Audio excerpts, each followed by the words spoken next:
नमस्कार मेरे प्यारे दोस्तों, मैं Sanjay Kumar SK GK GS channel में आप लोग को हार्दिक स्वागत करता हूं। आशा करता हूं कि आप सभी लोग बहुत अच्छे होंगे और आप लोग की पढ़ाई लिखाई बहुत अच्छे से चल रहे होंगे। प्यारे दोस्तों, आज हम आप लोग के लिए आए हैं पॉलिटी संविधान। तो आप लोग चलिए हो जाए रेडी और ऐसे जो है रेलवे और एसएससी, बिहार दरोगा, बिहार पुलिस, अदर एग्ज़ाम की तैयारी अगर कर रहे हैं तो प्यारे दोस्तों इस बुक को आप लोग जो है अच्छी तरीके से पढ़ लीजिए।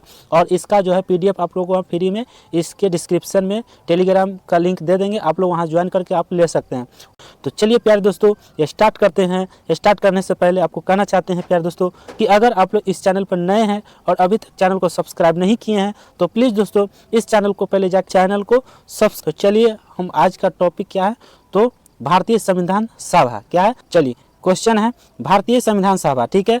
क्वेश्चन, भारतीय संविधान का निर्माण करने वाली संविधान सभा का गठन जुलाई 1946 ईस्वी में किया गया। भारतीय संविधान का निर्माण करने वाली संविधान सभा का गठन कब हुआ था, तो 1946 ईस्वी में हुआ था, ठीक है। कैबिनेट मिशन के सदस्य, इस कैबिनेट मिशन में कितने सदस्य थे, तो 3। कौन कौन है, सर स्टैनफोर्ड क्रिप्स और लॉर्ड पोथिक लॉरेंस और एवी अलेक्जेंडर, 3 थे। कैबिनेट मिशन के सदस्य 3 थे, ठीक है। तो चलते हैं आगे है भारत के लिए संविधान सभा की रचना हेतु संविधान सभा का विचार सर्वप्रथम स्वराज पार्टी ने 1934 में, स्वराज पार्टी ने 1934 ईस्वी में प्रस्तुत की गई। 1934 ईस्वी में प्रस्तुत की गई। याद रखिएगा कि भारत के लिए संविधान सभा की रचना हेतु संविधान सभा का विचार सर्वप्रथम स्वराज पार्टी ने 1934 ईस्वी में प्रस्तुत की, ठीक है। नेक्स्ट, कैबिनेट मिशन योजना के अनुसार जुलाई 1946 ईस्वी में संविधान सभा का चुनाव हुआ था। संविधान सभा का चुनाव कब हुआ प्यारे दोस्तों, जुलाई 1946 ईस्वी में हुआ। कॉपी कलम लेकर लिख लीजिए या आप लोग देखते चलिए अच्छे तरीके से शुरू से लास्ट तक। इसका हम पीडीएफ प्रोवाइड करा देंगे टेलीग्राम चैनल पर, आप इसके डिस्क्रिप्शन में जाकर टेलीग्राम से जुड़ जाइए, वहाँ आपको मिल जाएगा। आप जो है पीडीएफ से लगा सकते हैं और प्रैक्टिस कर सकते हैं, ठीक है। तो जुलाई 1946 ईस्वी में संविधान सभा का चुनाव हुआ था। कुल 389 सदस्य में से प्रांतों के लिए निर्धारित 296 सदस्यों के लिए चुनाव हुआ। क्या हुआ, 296 सदस्यों के लिए चुनाव हुआ 389 में से, ठीक है। चलिए नेक्स्ट, चलिए देखते हैं कैसे कैसे हुआ। तो कुल कितना है, 389। कितना है, 389। इसमें से कांग्रेस की कितना था, 208, मुस्लिम लीग के 73 और अन्य का 15। समझ में आ गया। 389 में से कांग्रेस का 208, मुस्लिम लीग का 73, अन्य दल का 15, सब मिलाकर कितना हो गया, 389 सीट था, ठीक है। चलते हैं देखते हैं आगे। 9 दिसंबर 1946 को संविधान सभा की प्रथम बैठक नई दिल्ली स्थित काउंसिल चैम्बर के पुस्तकालय भवन में हुआ था। कहाँ हुआ है प्यारे दोस्तों, तो 9 दिसंबर 1946 लिख लीजिए कॉपी में, ठीक है, ताकि याद रहेगा। 9 दिसंबर 1946 को संविधान सभा की प्रथम बैठक हुई थी। संविधान सभा की प्रथम बैठक 9 दिसंबर 1946 को हुआ था। और कहाँ हुआ था, तो नई दिल्ली में हुआ था। काउंसिलिंग क्या है, काउंसिल चैम्बर के पुस्तकालय भवन में हुआ था। काउंसिल चैम्बर के पुस्तकालय भवन में हुआ था, लिख लीजिए। अगला क्वेश्चन, सभा के सबसे वरिष्ठ सदस्य डॉक्टर सच्चिदानंद सिन्हा को सभा का अस्थायी सदस्य चुना गया। अस्थायी सदस्य किनको चुना गया, तो डॉक्टर सच्चिदानंद सिन्हा को चुना गया। इस सभा के सबसे वरिष्ठ नेता डॉक्टर सच्चिदानंद सिन्हा को अस्थायी अध्यक्ष के रूप में चुना गया। याद रखिएगा, लिख लीजिए, ठीक है। क्वेश्चन पूछा जाता है यहाँ से। नेक्स्ट क्वेश्चन है 11 दिसंबर 1946 को डॉक्टर राजेंद्र प्रसाद, किनको, डॉक्टर राजेंद्र प्रसाद संविधान सभा के अस्थायी अध्यक्ष निर्वाचित हुए। अस्थायी अगर पूछा जाए तो डॉक्टर राजेंद्र प्रसाद को जो है निर्वाचित किया गया 1946 में। 11 दिसंबर 1946 को डॉक्टर राजेंद्र प्रसाद को अस्थायी रूप से निर्वाचित किया गया। वही डॉक्टर सच्चिदानंद सिन्हा को तो अस्थायी से अगर पूछा जाए तो डॉक्टर सच्चिदानंद सिन्हा मारिएगा। अगर पूरी अस्थायी अगर पूछा था तो डॉक्टर राजेंद्र प्रसाद 11 दिसंबर 1946 को, ठीक है। याद रखिएगा इतना। चलिए नोट पर आते हैं। नोट में क्या है प्यारे दोस्तों, संविधान सभा ने 2 उपाध्यक्ष है ना, संविधान सभा ने 2 उपाध्यक्ष बनाने का संकल्प लिया। कितने, 2 उपाध्यक्ष। कौन कौन, doctor H.C. Mukherjee, doctor H.C. Mukherjee और V.T. कृष्णामाचारी दो को जो है संकल्प लिया था। आगे संविधान सभा की कार्यवाही 13 दिसंबर 1946 को जवाहरलाल नेहरू द्वारा पेश किए गए। संविधान सभा की कार्यवाही जो हुआ वो 13 दिसंबर 1946 को जवाहरलाल नेहरू द्वारा पेश किए गए उद्देश्य प्रस्ताव के साथ प्रारंभ हुआ। किसके उद्देश्य प्रस्ताव के साथ प्रारंभ हुआ, याद रखिएगा। नेक्स्ट है संविधान की प्रारूप समिति का गठन कब हुआ था। संविधान सभा की प्रारूप समिति का गठन 29 अगस्त 1947 में किया गया। 29 अगस्त 1947 में संविधान की प्रारूप समिति का गठन हुआ, याद रखिएगा। गया तथा इसके अध्यक्ष किया गया संविधान की प्रारूप समिति का गठन 29 अगस्त 1947 में किया गया तथा इसके अध्यक्ष जो है भीमराव अंबेडकर को बनाया गया। डॉक्टर भीमराव अंबेडकर इनका अध्यक्ष को चुना गया। प्रारूप समिति के सदस्य की संख्या 7 थी।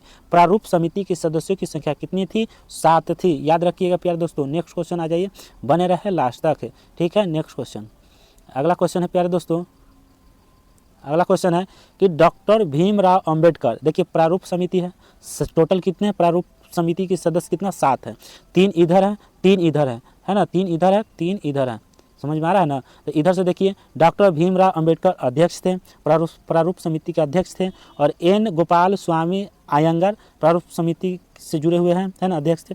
अलादी कृष्ण स्वामी अय्यर और इधर कन्हैया लाल मानिक लाल मुंशी, ये भी है प्रारूप समिति का अध्यक्ष। सैयद मोहम्मद सादुल्ला है, एन माधव राय हैं और DP खेतान है। तो प्रारूप समिति के कितने सदस्य थे? तो 7 सदस्य थे। तो देख लिए 7 सदस्य का।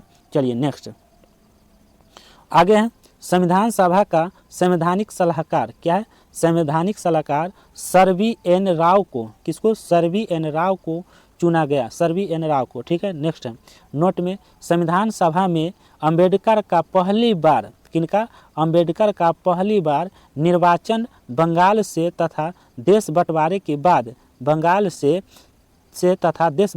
बाद उनका निर्वाचन बॉम्बे से हुआ। कहाँ से हुआ? बॉम्बे से हुआ, याद रखिएगा। समझ में आया कि संविधान सभा में अंबेडकर का पहली बार निर्वाचन जो है बंगाल से तथा देश बंटवारे के बाद उनका निर्वाचन बॉम्बे से हुआ। देश जब बंटवारा हो गया उसके बाद कहाँ से हुआ? तो बॉम्बे से हुआ, ठीक है। इन्हें भारत के संविधान के प्रमुख वस्तुकार एवं भारत के संविधान के जनक के रूप में जाना जाता है। बाबा साहेब को जो है संविधान के प्रमुख वस्तुकार एवं भारत के संविधान के जनक के रूप में जाना जाता है। समझ में आ चुका है आप लोग को। चलिए नेक्स्ट क्वेश्चन, संविधान सभा में संविधान के प्रमुख वाचन, संविधान सभा में संविधान के प्रमुख वाचन। नेक्स्ट चलिए आगे है, चलिए प्रमुख वाचन क्या है? प्रमुख वाचन है, इसमें देखिए क्या क्या है। तो प्रमुख वाचन में आ जाएगा आपको 4 नवंबर 1948 में, है ना, प्रमुख वाचन हुआ। और इसमें प्रथम वाचन यानी दूसरा वाचन, प्रथम वाचन और दूसरा वाचन। प्रथम वाचन जो हुआ 4 और 9 नवंबर 1948 में प्रथम वाचन हुआ। दूसरा वाचन हुआ 15 नवंबर 1948 से 17 अक्टूबर 1948 तक दूसरा वाचन हुआ। और तीसरा वाचन हुआ 14 से 26 नवंबर 1949 को तीसरा वाचन हुआ। आप लोग तीनों वाचन को देख लिए होंगे। तो चलिए अगला नेक्स्ट क्वेश्चन पर चलते हैं। प्यारे दोस्तों बने रहें, लास्ट तक बने रहें, शुरू से लास्ट तक। लास्ट में देखिएगा तो और मजा आएगा, ठीक है। इसीलिए आप लोग लास्ट तक देखने का प्रयास करें और स्किप करते हुए नहीं जाना है। एक एक क्वेश्चन देखते चलिए ताकि आपको किसी का भी तैयारी करें, किसी चीज़ का, कोई भी नौकरी का, कोई भी जॉब का, आपको इस बुक को पढ़ना ही पड़ेगा। तो चलिए हम स्टार्ट करते हैं। संविधान निर्माण की प्रक्रिया में कुल 2 वर्ष 11 महीना 18 दिन लगे हैं। जब संविधान बनकर तैयार हुआ तो संविधान बनाने में समय कितना लगा? तो 2 वर्ष 11 महीना 18 दिन लगे थे। संविधान के प्रारूप पर कुल 114 दिन बहस हुई। कितने दिन बहस हुई? 114 दिन बहस हुई। संविधान निर्माण कार्य में कुल मिलाकर 63,96,729 व्यय हुए। संविधान को जब 26 नवंबर 1949 को संविधान सभा द्वारा पारित किया गया, 26 नवंबर 1949 को संविधान द्वारा पारित किया गया, तब इसमें एक प्रस्तावना 396 अनुच्छेद 22 भाग और 8 अनुसूचियाँ थी। जिस समय पारित संविधान जो है संविधान सभा द्वारा पारित किया गया, इसमें एक प्रस्तावना में 395 अनुच्छेद था, 22 भाग और 8 अनुसूचियाँ। लेकिन अब जो है कुछ अनुसूचियाँ को नया में जोड़ के 12 अनुसूचित कर दिया गया है, अनुसूचियाँ कर दिया गया, 4 और नया से उसमें अनुसूचियाँ जुड़ गया है। ठीक है, वो आगे हम बता देंगे। चलिए नेक्स्ट। वर्तमान समय में संविधान में एक प्रस्तावना 395 अनुच्छेद 22 भाग, यहाँ तक तो सही है, और 12 अनुसूचियाँ। देखिए यहाँ आ गए ना, यहाँ 8 अनुसूचियाँ थी, लेकिन अब आ गया कितना, 4 और अनुसूचियाँ में जुट चुका है। तो अब कितना हो गया, टोटल 12 अनुसूची हो चुका है। ठीक है, नेक्स्ट क्वेश्चन। संविधान सभा की अंतिम बैठक, संविधान सभा की अंतिम बैठक 24 जनवरी 1950 को हुई थी। संविधान सभा की अंतिम बैठक 24 जनवरी 1950 को हुई और उसी दिन संविधान सभा के द्वारा डॉक्टर राजेंद्र प्रसाद, किनके, डॉक्टर राजेंद्र प्रसाद को भारत का प्रथम राष्ट्रपति चुना गया। डॉक्टर राजेंद्र प्रसाद को भारत का प्रथम राष्ट्रपति 24 जनवरी 1950 को चुना गया। ठीक है, अगला क्वेश्चन है, संविधान सभा द्वारा किए कुछ अन्य कार्य, क्या क्या कार्य किया गया, चलिए हम बताते हैं। इसने मई 1949 में राष्ट्रमंडल में भारत की सदस्यता का सत्यापन किया। इसने मई 1949 में राष्ट्रमंडल में भारत की सदस्यता का सत्यापन किया। जाइए, नेक्स्ट क्वेश्चन है, इसने 22 जुलाई 1947 को राष्ट्रीय ध्वज को अपनाया। 22 जुलाई 1949 को क्या हुआ, राष्ट्रीय ध्वज को अपनाया। अगला नेक्स्ट है कि 24 जनवरी 1950 को राष्ट्रीय गान और राष्ट्रीय गीत को अपनाया गया। राष्ट्रीय गान और राष्ट्रीय गीत को कब अपनाया गया, तो 24 जनवरी 1950 को अपनाया गया। ये एकदम वेरी वेरी इंपॉर्टेंट क्वेश्चन है, आप लोग याद रख लीजिएगा। ठीक है, 24 जनवरी 1950 को लिख लीजिए। संविधान सभा की प्रमुख समितियां एवं उनके अध्यक्ष, संविधान सभा की प्रमुख समितियां एवं उनके अध्यक्ष। ठीक है, नेक्स्ट क्वेश्चन। चलिए, क्या है संविधान सभा की प्रमुख समिति, क्या है प्रारूप समिति, क्या है प्रारूप समिति का अध्यक्ष कौन है, तो डॉक्टर बी.आर. अम्बेडकर है। Doctor B R. अम्बेडकर प्रारूप समिति का अध्यक्ष हैं। और संचालित समिति का अध्यक्ष डॉक्टर राजेंद्र प्रसाद, संचालित समिति के अध्यक्ष डॉक्टर राजेंद्र प्रसाद, नियम समिति के अध्यक्ष डॉक्टर राजेंद्र प्रसाद, है ना। प्रांतीय संविधान समिति का अध्यक्ष सरदार वल्लभ भाई पटेल है। झंडा समिति का अध्यक्ष डॉक्टर राजेंद्र प्रसाद झंडा समिति का अध्यक्ष। संघ शक्ति समिति का अध्यक्ष पंडित जवाहरलाल नेहरू है। पंडित जवाहरलाल नेहरू संघ शक्ति समिति का अध्यक्ष पंडित जवाहरलाल नेहरू है। ठीक है, नेक्स्ट अगला है परामर्श समिति के अध्यक्ष कौन है, परामर्श समिति का अध्यक्ष सरदार वल्लभ भाई पटेल है। कार्य संचालन समिति के एम मुंशी है। राज्य समिति पंडित जवाहरलाल नेहरू है। कौन है, पंडित जवाहरलाल नेहरू है। Next question. संविधान सभा में महिला सदस्यों की संख्या 15 थी। संविधान सभा में महिलाओं की संख्या 15 थी, महिलाओं सदस्यों की संख्या 15 थी। ठीक है, नेक्स्ट 15 में कौन कौन है, चलिए हम याद दिलाते हैं। ठीक है, तो पहला कौन है प्यारे दोस्तों, पहला लीला राय। पहला कौन है, संविधान सभा में महिला सदस्यों की संख्या में पहला है लीला राय, दूसरा है मालती चौधरी, तीसरा है पूर्णिमा बनर्जी, और चौथा है रेणुका रे, और अगला पंचमा है सरोजनी नायडू, छठा है राजकुमारी अमृत कौर, और सतमा है सुचेता कृपालनी। सतमा कौन है, सुचेता कृपालनी है। ठीक है, और आठवां कौन है, तो आठवां में आ जाइए विजय लक्ष्मी पंडित। तो चलिए नौवां, अगला हो गया नौवां में अम्मू, क्या है, अम्मू स्वामीनाथन। नेक्स्ट है एनी मैस्क्रीन। अगला है बेगम एजाज रसूल। नेक्स्ट है दक्षिणाइन बेलुआधीन, क्या है, वेलायुधन है। ठीक है, अगला है दुर्गाबाई देशमुख, क्या है, दुर्गाबाई देशमुख। नेक्स्ट अगला क्वेश्चन है कि हंसा मेहता, क्या है, हंसा मेहता। नेक्स्ट अगला है क्वेश्चन कमला चौधरी, क्या है, कमला चौधरी। तो प्यारे दोस्तों आप लोगों को समझ में आ गया कि संविधान सभा में महिलाओं सदस्यों की संख्या 15 थी, 15 के 15 हम सब बता चुके हैं। नेक्स्ट है भारतीय संविधान के विदेशी स्रोत। भारतीय संविधान के विदेशी स्रोत क्या है, चलिए बताते हैं हम। चलिए नेक्स्ट क्वेश्चन है भारत शासन अधिनियम 1935। भारत शासन अधिनियम 1935 क्या क्या है, भारत शासन अधिनियम 1935 में संघीय तंत्र, राज्यपाल का कार्यालय, न्यायपालिका, नेक्स्ट है लोक सेवा आयोग, आपातकालीन उपबंध, क्या है आपातकालीन उपबंध, नेक्स्ट है आपातकालीन उपबंध, प्रशासनिक विवरण, इतना है, ठीक है। नेक्स्ट संयुक्त राज्य अमेरिका का संविधान, संयुक्त राज्य अमेरिका का संविधान में क्या क्या है देख लेते हैं।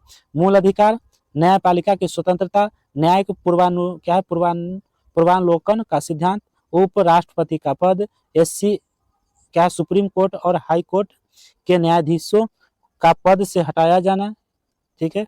नेक्स्ट और राष्ट्रपति का महाभियोग, ये जो है अमेरिका के संविधान का है, क्या अमेरिका का संविधान में दिया गया।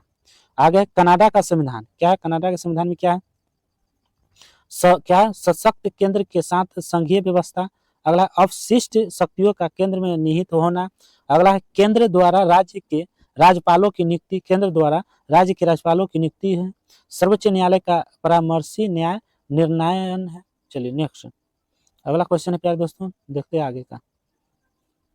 चलिए नेक्स्ट बने रहें लास्ट तक। अगला जर्मनी का वीमर या वाइमर संविधान, जर्मनी का वीमर या वाइमर संविधान। नेक्स्ट क्या आपातकाल के दौरान मूल अधिकार का स्थगन, फ्रांस का संविधान, क्या है फ्रांस का संविधान, फ्रांस का संविधान क्या है क्या गणतंत्रात्मक प्रस्तावना में स्वतंत्रता, समता और बंधुता के आदर्श, ये सब जो है ब्रिटेन के क्या है फ्रांस के संविधान से लिया गया है, ठीक है। नेक्स्ट ब्रिटेन का संविधान से क्या क्या लिया गया, तो संसदीय शासन, विधि का शासन, विधायी प्रक्रिया, एकल नागरिकता, मंत्रिमंडल प्रणाली, परामाधिकार, लेख, संसदीय विशेषाधिकार तथा द्विसदनात्मक, ये सब जो है लिया गया ब्रिटेन के संविधान से, ठीक है। नेक्स्ट आयरलैंड का संविधान, राज्य के नीति निर्देशक सिद्धांत, राष्ट्रपति की निर्वाचन पद्धति, राज्यसभा के लिए सदस्यों का नामांकन, सब कहाँ से आयरलैंड के संविधान से लिया गया। नेक्स्ट ऑस्ट्रेलिया का संविधान, समवर्ती सूची, व्यापार वाणिज्य और समागम की स्वतंत्रता, संसद के दोनों सदनों की संयुक्त बैठक, ये सब क्या लिया गया ऑस्ट्रेलिया के संविधान से। सोवियत संघ पूर्ववर्ती की संविधान से क्या क्या लिया गया, तो मूल कर्तव्य प्रस्तावना में न्याय या सामाजिक, आर्थिक एवं राजनीतिक का आदर्श लिया गया है। नेक्स्ट आगे जापान का संविधान, विधि द्वारा स्थापित प्रक्रिया लिया गया। दक्षिण अफ्रीका का संविधान, दक्षिण अफ्रीका का संविधान से क्या लिया गया, संविधान में संशोधन की प्रक्रिया, राज्यसभा के सदस्यों के निर्वाचन, ये सब जो है कहाँ का है, तो ये सब है दक्षिण अफ्रीका का संविधान है, ठीक है। नेक्स्ट क्वेश्चन है, आप लोग बने रहें लास्ट तक, ठीक है। चलिए देखते हैं मौलिक अधिकार क्या है प्यारे दोस्तों आज का, तो मौलिक अधिकार है तीसरा पेज में। मौलिक अधिकार भाग 3 में है, अनुच्छेद 12 से 35 में है। मौलिक अधिकार जो है भाग 3 में दिया गया, अनुच्छेद 12 से 35 तक है, ठीक है। चलिए समानता एवं क्या है, समता एवं समानता, समता एवं क्या है समानता का अधिकार अनुच्छेद 14 से 18 में, समता या समानता का अधिकार 14 आर्टिकल 14 से 18 मतलब जो है अनुच्छेद 14 से 18 में है। अनुच्छेद 14 विधि के समक्ष समता है ना, विधि के समक्ष समता या ब्रिटेन के संविधान से लिया गया है। विधि के समक्ष समता जो है ब्रिटेन के संविधान से लिया गया है, आर्टिकल 14 में लिखा गया है। अनुच्छेद 15 जो है दिया गया, 15 में क्या, धर्म, नस्ल, जाति, लिंग या जन्म स्थान के आधार पर भेदभाव का निषेध जो है आर्टिकल 15 में लिखा गया है। अनुच्छेद 16 आर्टिकल 16 लोक नियोजन के विषय में अफसर की समानता आर्टिकल 16 में है, इसमें आर्टिकल 16 में अनुच्छेद 16 में है। नेक्स्ट 17 अनुच्छेद 17 अस्पृश्यता का अंत आर्टिकल 17 में है। अनुच्छेद 18 उपाधियों का अंत, क्या है उपाधियों का अंत। नेक्स्ट क्वेश्चन आ जाइए।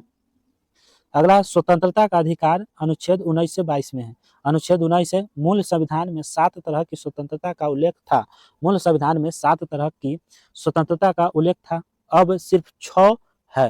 अनुच्छेद 19 F संपत्ति के अधिकार को 44वां संविधान संशोधन 1978 के द्वारा हटाया गया। अनुच्छेद 19 A और अनुच्छेद 19 B, तो ए में क्या है प्यारे दोस्तों, तो 19 A आर्टिकल ए है ना, 19 A बोलने की स्वतंत्रता, प्रेस की स्वतंत्रता जो है अनुच्छेद 19 के ए में दिया है कि बोलने की स्वतंत्रता, प्रेस की स्वतंत्रता आर्टिकल 19 A में है। और 19 B में है कि शांतिपूर्वक बिना हथियारों के एकत्रित होने और सभा करने की स्वतंत्रता दिया गया है आर्टिकल 19 बी में। शांतिपूर्वक बिना हथियारों के एकत्रित होने और सभा करने की स्वतंत्रता दिया गया है। आर्टिकल 19 का सी, संघ बनाने की स्वतंत्रता, क्या संघ बनाने की स्वतंत्रता भी दिया गया है।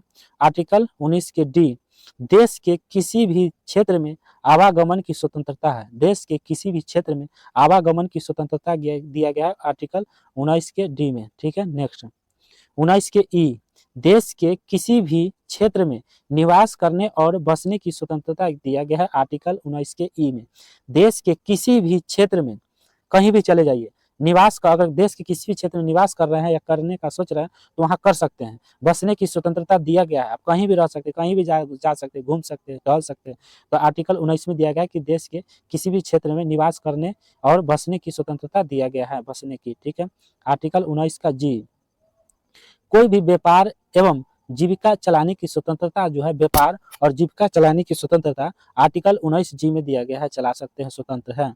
अनुच्छेद 20, अपराधों के लिए दोष सिद्धि के संबंध में संरक्षण, अपराधों के लिए दोष सिद्धि के संबंध में संरक्षण। ठीक है, अनुच्छेद 21, प्राण एवं दैहिक स्वतंत्रता का संरक्षण, है ना। अनुच्छेद 21 के क, राज्य क्या है 6 से 14 वर्ष की आयु के समस्त बच्चों का निःशुल्क तथा अनिवार्य, है ना, निःशुल्क तथा अनिवार्य शिक्षा उपलब्ध करेगा। 86वां संशोधन 2002 में किया गया है। अनुच्छेद 22, कुल दशाओं में गिरफ्तारी और निरोध से संरक्षण। अनुच्छेद 22 में है कि कुछ दशाओं में गिरफ्तारी और निरोध से संरक्षण आपका होगा। नेक्स्ट क्वेश्चन, अगला क्वेश्चन प्यारे दोस्तों, शोषण के विरुद्ध अधिकार अनुच्छेद 23 से 24। शोषण के विरुद्ध अधिकार अनुच्छेद 23-24। अनुच्छेद 23, मानव के दुर्व्यापार और बालात श्रम का प्रतिषेध। अनुच्छेद 24, 14 वर्ष से कम आयु के बच्चों को कारखानों, खानों या अन्य किसी जोखिम भरे काम पर नियुक्ति नहीं किया जा सकता है। यानी कि आप जो है 14 वर्ष से कम आयु के बच्चों को अगर कारखानों में काम लगाते हैं या रखते हैं तो जो है जोखिम भरे काम पर नियुक्ति नहीं किया जा सकता, उस पर आप नहीं रख सकते, नहीं आप काम करवा सकते हैं, नहीं तो आपके ऊपर कानूनी कार्रवाई हो जाएगा। ठीक है, या कोई भी कंपनी अगर 14 वर्ष से नीचे को काम करवा रहा है तो उस पर कानूनी कार्रवाई होगा। अब तो हो गया 18 से नीचे नहीं होना चाहिए। ठीक है, धार्मिक जो है, धार्मिक स्वतंत्रता का अधिकार 14 से नीचे जो है नहीं करवा सकते। 14 से नीचे अगर किसी को अगर कहीं करवा रहा है तो आप फंस सकते हैं, आपके ऊपर कार्रवाई हो जाएगा, है ना। धार्मिक स्वतंत्रता का अधिकार अनुच्छेद 25 से 28 में, धार्मिक स्वतंत्रता का अधिकार जो है अनुच्छेद 25 से 28 में। अनुच्छेद 25 में है कि अंतःकरण की और धर्म के अबाध रूप से माननीय आचरण और प्रसार करने की स्वतंत्रता है। अनुच्छेद 26 में धार्मिक कार्यों के प्रबंध की स्वतंत्रता है। अनुच्छेद 27 में धार्मिक व्यय के लिए निश्चित धन पर कर की अदायगी छूट है। अनुच्छेद 28, किसी शिक्षा संस्था में कोई धार्मिक शिक्षा नहीं दी जाएगी। ठीक है, नेक्स्ट अगला क्वेश्चन, नेक्स्ट प्यारे दोस्तों बने रहे लास्ट तक। ठीक है, चलिए नेक्स्ट क्वेश्चन प्यारे दोस्तों, आगे नेक्स्ट क्वेश्चन पर बने रहे लास्ट तक। क्या प्यारे दोस्तों, तो संस्कृति एवं शिक्षा संबंधी अधिकार अनुच्छेद 29 से 30। अनुच्छेद 29, अल्पसंख्यक वर्गों के लिए वर्गों के हितों का संरक्षण। अनुच्छेद 30, शिक्षा संस्थाओं की स्थापना और प्रशासन करने का अल्पसंख्यक वर्गों का अधिकार। समझ में आ रहा है। नेक्स्ट है संवैधानिक उपचारों का अधिकार, अनुच्छेद 32 में दिया गया है। संवैधानिक उपचारों के अधिकारों को भीमराव अम्बेडकर ने संविधान की आत्म कहा है। यह अधिकार सभी नागरिकों को छूट देता है कि वे अपने ही अधिकारियों के संरक्षण के लिए सर्वोच्च न्यायालय के पास जा सकता है तथा अपने अधिकारों को लागू करने की मांग कर सकता है। नेक्स्ट क्वेश्चन है, राज्य के नीति निर्देशक सिद्धांत। राज्य के नीति निर्देशक सिद्धांत का वर्णन संविधान के भाग 4 में अनुच्छेद 36 से 51 तक किया गया है। इसकी प्रेरणा जो है आयरलैंड के संविधान से मिली है। इसे न्यायालय द्वारा लागू नहीं किया जा सकता है, यानी इसे वैधानिक शक्ति प्राप्त नहीं है। नेक्स्ट क्वेश्चन अगला, भारतीय संविधान के अनुसार राज्य का नीति निर्देशक तत्व शासन के लिए आधारभूत है। क्या है? आधारभूत है। नेक्स्ट क्वेश्चन, राज्य के नीति निर्देशक सिद्धांत निम्न है। राज्य के नीति निर्देशक सिद्धांत निम्न है। अनुच्छेद 38 राज्य के लोक कल्याण की अभिवृद्धि के लिए सामाजिक व्यवस्था बनाएगा जिससे नागरिक को सामाजिक, आर्थिक एवं राजनीतिक न्याय मिलेगा। नेक्स्ट है अनुच्छेद 39 के क पुरुष और स्त्री सभी नागरिकों को जीविका के पर्याप्त साधन प्राप्त करने का अधिकार हो। आर्टिकल 39 के क में है दिया गया। 39 के ग में है कि आर्थिक व्यवस्था इस प्रकार चले जिससे धन और उत्पादन के साधन का सर्वाधिक के क्या है अहित के लिए केंद्र न हो या यानी धन का समान वितरण हो। नेक्स्ट अनुच्छेद 39 के घ में क्या दिया गया है कि पुरुषों और स्त्रियों दोनों के लिए समान कार्य के लिए समान वेतन हो। अनुच्छेद क्या है 40 ग्राम पंचायतों का संगठन किया गया। अनुच्छेद 41 में कुछ दशाओं में काम, शिक्षा और लोक सहायता पाने का अधिकार है। अनुच्छेद 42 काम की न्याय संगत और मानवोचित दशाओं का तथा प्रस्तुत सहायता का उपलब्ध। ठीक है। नेक्स्ट क्वेश्चन है कि अनुच्छेद 43 कर्म कांडों के लिए निर्वाचन, मजदूरी एवं कुटीर उद्योग का प्रोत्साहन मिलता है। ठीक है। अनुच्छेद 44 नागरिकों के लिए एक समान सिविल संहिता है। अनुच्छेद 46 अनुसूचित जाति, अनुसूचित जनजाति और अन्य दुर्बल वर्गों की शिक्षा और अर्थ संबंधित हितों की अभिवृद्धि है दोस्तों, तो अभिवृद्धि। अनुच्छेद 47 पोषाहार स्तर, जीवन स्तर को ऊंचा करने तथा लोक स्वास्थ्य का सुधार करने का राज्य का कर्तव्य है। अनुच्छेद 48 कृषि और पशुपालन का संगठन होता है। अनुच्छेद 48 के क पर्यावरण का संरक्षण तथा सर्वधन एवं वन एवं अन्य जीवों का रक्षा। ठीक है। नेक्स्ट अनुच्छेद 48 हो गया। 49 राष्ट्रीय महत्व के स्मारकों स्तरों व वस्तुओं का संरक्षण किया जाता है। नेक्स्ट 50 में अनुच्छेद 50 कार्यपालिका एवं न्यायपालिका का पृथकीकरण। अनुच्छेद 51 अंतर्राष्ट्रीय शांति और सुरक्षा की अभिवृद्धि नोट राज्य के नीति निर्देशक तत्व एवं ऐसा चेक है जो बैंक की सुविधानुसार अदा की जाएगी और यह केटी शाह की है। क्या है? केटी शाह की है। नेक्स्ट क्वेश्चन क्या पढ़ा है? मौलिक अधिकार कितना भाग 3 में है? अनुच्छेद 12 से 35 तक दिया। आर्टिकल भाग 3 में आर्टिकल 12 से 35 आज हम पढ़ाने वाले हैं मौलिक अधिकार। ठीक है, तो चलिए आप लोग बने रहे, क्या है लास्ट वीडियो तक बने रहिएगा आप लोग। समता या समानता का अधिकार अनुच्छेद 14 से 18 तक है। समता या समानता का अधिकार अनुच्छेद आर्टिकल 14 से 18 तक है। अनुच्छेद 14 में लिखा गया है कि विधि के समक्ष समता ब्रिटेन के संविधान से लिया गया है। किससे? ब्रिटेन के संविधान से लिया गया है। नेक्स्ट याद रखिएगा, आर्टिकल जो है 14 विधि के समक्ष समता ब्रिटेन के संविधान से लिया गया है। ठीक है। नेक्स्ट है आर्टिकल 15 अनुच्छेद 15 धर्म, नस्ल, जाति, लिंग या जन्म स्थान के आधार पर भेदभाव का निषेध किस आर्टिकल में है? तो आर्टिकल 15 में है। अनुच्छेद 15 में भाग 3 में है, याद रखिएगा। ठीक है। नेक्स्ट क्वेश्चन अनुच्छेद 16 लोक नियोजन के विषय में अवसर की समता। लोक नियोजन के विषय में अवसर की समता भाग क्या है? अनुच्छेद 16 में है, आर्टिकल 16 में है, भाग 3 में है। ठीक है। नेक्स्ट अनुच्छेद 17 में अस्पृश्यता का अंत, अस्पृश्यता का अंत अनुच्छेद 17 में है, भाग 3 में है। अनुच्छेद 18 उपाधियों का अंत जो है भाग अनुच्छेद 18 में है। उपाधियों का अंत अनुच्छेद 18 में है और भाग 3 में है। नेक्स्ट क्वेश्चन है स्वतंत्रता का अधिकार। दूसरा में है कि स्वतंत्रता का अधिकार अनुच्छेद 19 से लेकर 22 तक दिया गया है। स्वतंत्रता का अधिकार 19 से 22 तक दिया है।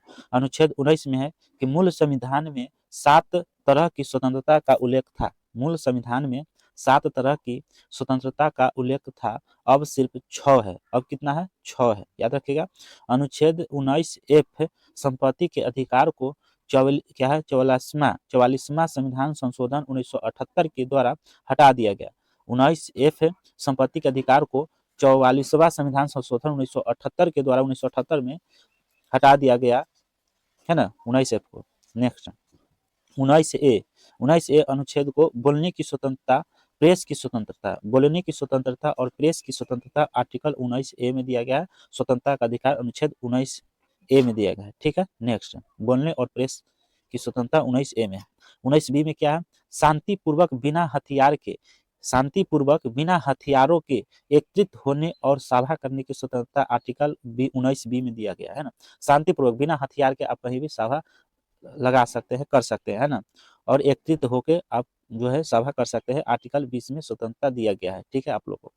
19 का सी, संघ बनाने की स्वतंत्रता भी मिल चुका है आर्टिकल 19 सी में। ठीक है। आर्टिकल 19 डी, देश के किसी भी क्षेत्र में आवागमन की स्वतंत्रता है कि कोई भी देश में चले जाइए, किसी भी देश में चले जाइए, कोई दिक्कत होने वाला नहीं है। देश के किसी भी क्षेत्र में आवागमन मतलब आप जा सकते हैं, आ सकते हैं, खुली आज़ादी है, कोई दिक्कत नहीं है। आर्टिकल 19 डी में लिखा गया है, इसलिए इस आर्टिकल के तहत आप कोई भी देश में चलिए, कोई दिक्कत आपको रोक टोक नहीं है, आप जा आ सकते हैं। ठीक है। आप ये सब जो है जरूर जो है याद कर लीजिए। नेक्स्ट आर्टिकल 19 के ई, देश के किसी भी क्षेत्र में निवास करने और बसने की स्वतंत्रता है। आर्टिकल 19 ई में है कि देश के किसी भी क्षेत्र में निवास करने, कहीं भी आप निवास कर सकते हैं, और बसने की स्वतंत्रता है, यहाँ से वहां जाके भी बस सकते हैं, निवास कर सकते हैं, रह सकते हैं। तो आर्टिकल किस में है, 19 के ई में है। ठीक है, समझ में आ रहा होगा तो कमेंट कर दीजिए। ठीक है। 19 के जी, आर्टिकल 19 के जी अनुच्छेद जी, ये सब जो है। अगला क्वेश्चन, कोई भी व्यापार एवं जीविका चलाने की स्वतंत्रता, कोई भी व्यापार आप कर सकते हैं या जीविका चलाने की स्वतंत्रता है, आर्टिकल 19 जी में है ना। 19 के जी में है, कोई भी व्यापार आप कर सकते हैं, कोई दिक्कत नहीं होने वाला है। अनुच्छेद 20, अपराधों के लिए दोष सिद्धि के संबंध में संरक्षण, अपराधों के लिए दोष सिद्धि के संबंध में संरक्षण, आर्टिकल 20 में है। 21 में, अनुच्छेद 21, प्राण एवं दैहिक स्वतंत्रता का संरक्षण, अनुच्छेद 21 में है। अनुच्छेद 21 के क, राज्य 6 से 14 वर्ष की आयु, राज्य जो है राज्य सरकार 6 और 14 वर्ष की आयु के समस्त बच्चों का निःशुल्क तथा अनिवार्य शिक्षा उपलब्ध करेगा, है ना। 86वां संशोधन 2002 में संशोधन किया गया था, 86वां संविधान संशोधन में किया गया था। ठीक है।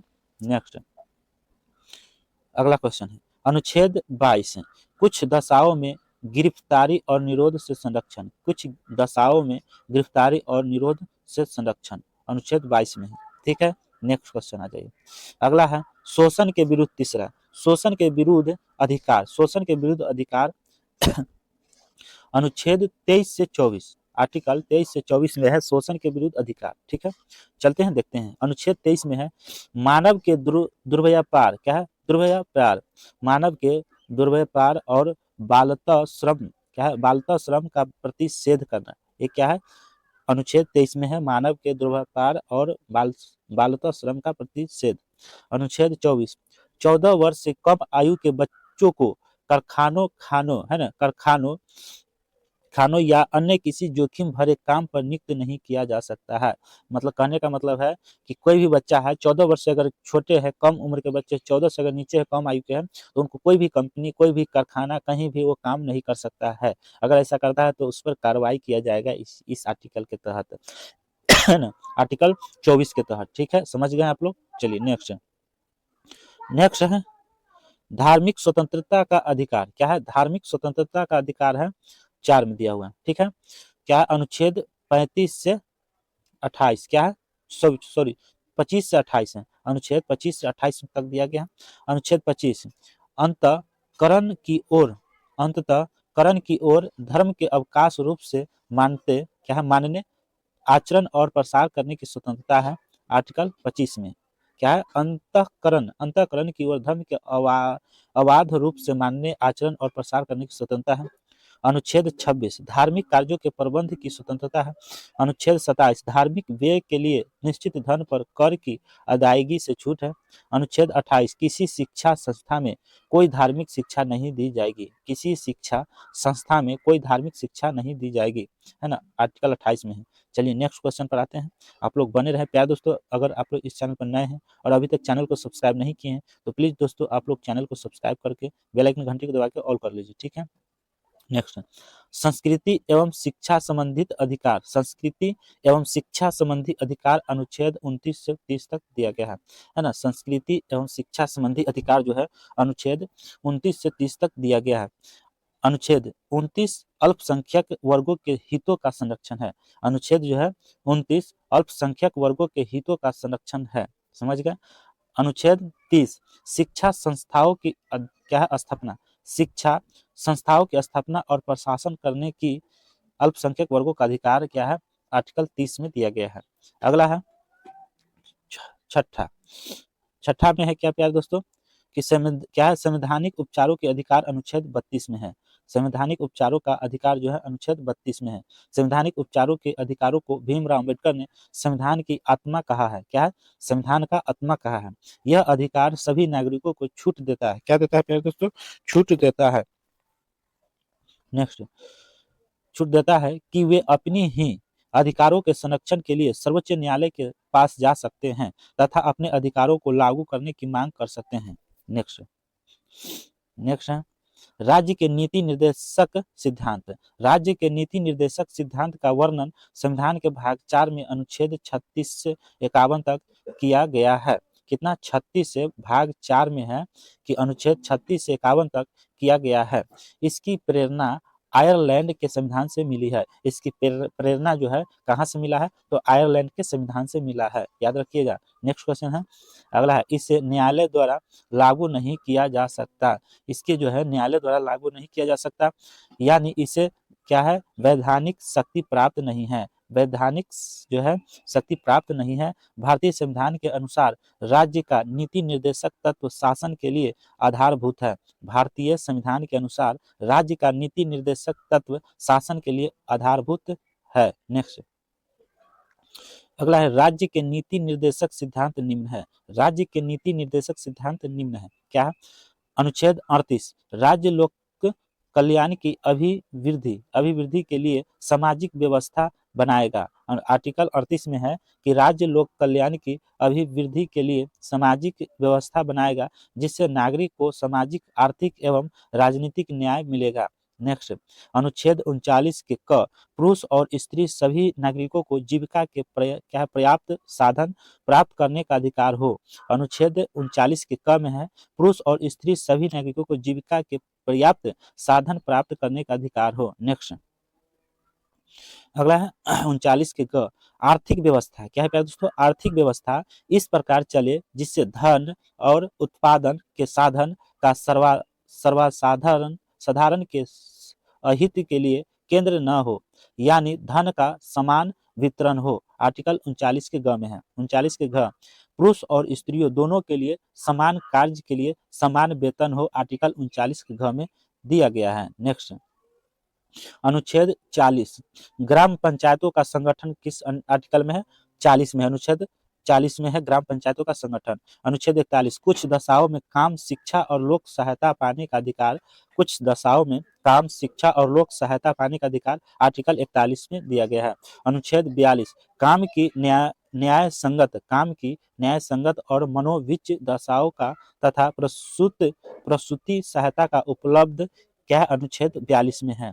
अनुच्छेद 43 कर्मकारों के लिए निर्वाचन, मजदूरी एवं कुटीर उद्योग को प्रोत्साहन आर्टिकल 43 में दिया गया है। नेक्स्ट, अनुच्छेद 44 नागरिकों के लिए एक क्या है, समान सिविल संहिता आर्टिकल 44 में दिया गया है। आर्टिकल 46 अनुसूचित जातियों है ना, अनुसूचित जनजातियों और अन्य दुर्बल वर्गों के शिक्षा और अर्थ संबंधित हितों की अभिवृद्धि क्या है, आर्टिकल 46 में है। इसमें जो है 45 छोड़ दिया गया क्योंकि इंपॉर्टेंट नहीं था, है ना। जो भी इंपॉर्टेंट जो है आर्टिकल उसको इसमें ऐड किया गया है क्योंकि ये एग्जाम से रिलेटेड बुक बनाया गया है। तो आप लोग जो है सभी जितने भी आर्टिकल इसमें दिया गया वो सभी आप लोग याद कर लीजिए ताकि आप लोग को एग्जाम में क्वेश्चन नहीं छूटेगा। ठीक है, नेक्स्ट क्वेश्चन,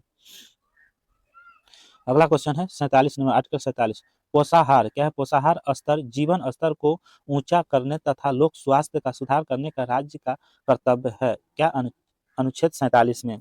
अनुच्छेद 48 कृषि और पशुपालन का संगठन अनुच्छेद 48 में दिया गया है। अनुच्छेद 48 के क पर्यावरण का संरक्षण तथा संवर्धन और वन एवं अन्य जीवों की रक्षा अनुच्छेद 48 में दिया गया है। नेक्स्ट है अनुच्छेद 49 राष्ट्रीय महत्व के स्मारकों, स्थानों व वस्तुओं का संरक्षण अनुच्छेद 49 में है। ठीक है। अनुच्छेद 50 कार्यपालिका एवं न्यायपालिका का पृथकीकरण किसमें है? कार्यपालिका एवं न्यायपालिका का पृथकीकरण अनुच्छेद 50 में दिया गया है। नेक्स्ट अनुच्छेद 51 अंतर्राष्ट्रीय शांति और सुरक्षा की अभिवृद्धि राज्य के नीति निर्देशक तत्व एक ऐसा चेक है जो बैंक की सुविधानुसार अदा की जाएगी। यह कथन केटी शाह का है। यह कथन किसका है? तो केटी शाह का है। ठीक है। तो प्यारे दोस्तों आप लोग कैसा लगा कमेंट बॉक्स में जरूर बताइएगा। चलिए अगले क्वेश्चन पर चलते हैं, आप लोग बने रहें। ठीक है। नेक्स्ट क्वेश्चन है प्यारे दोस्तों, सामान्य अध्ययन मौलिक कर्तव्य भाग 4 के क में आगे हैं। अनुच्छेद 51 क है। 51 के क कराएंगे, भाग 4 के क पढ़ाएंगे। ठीक है।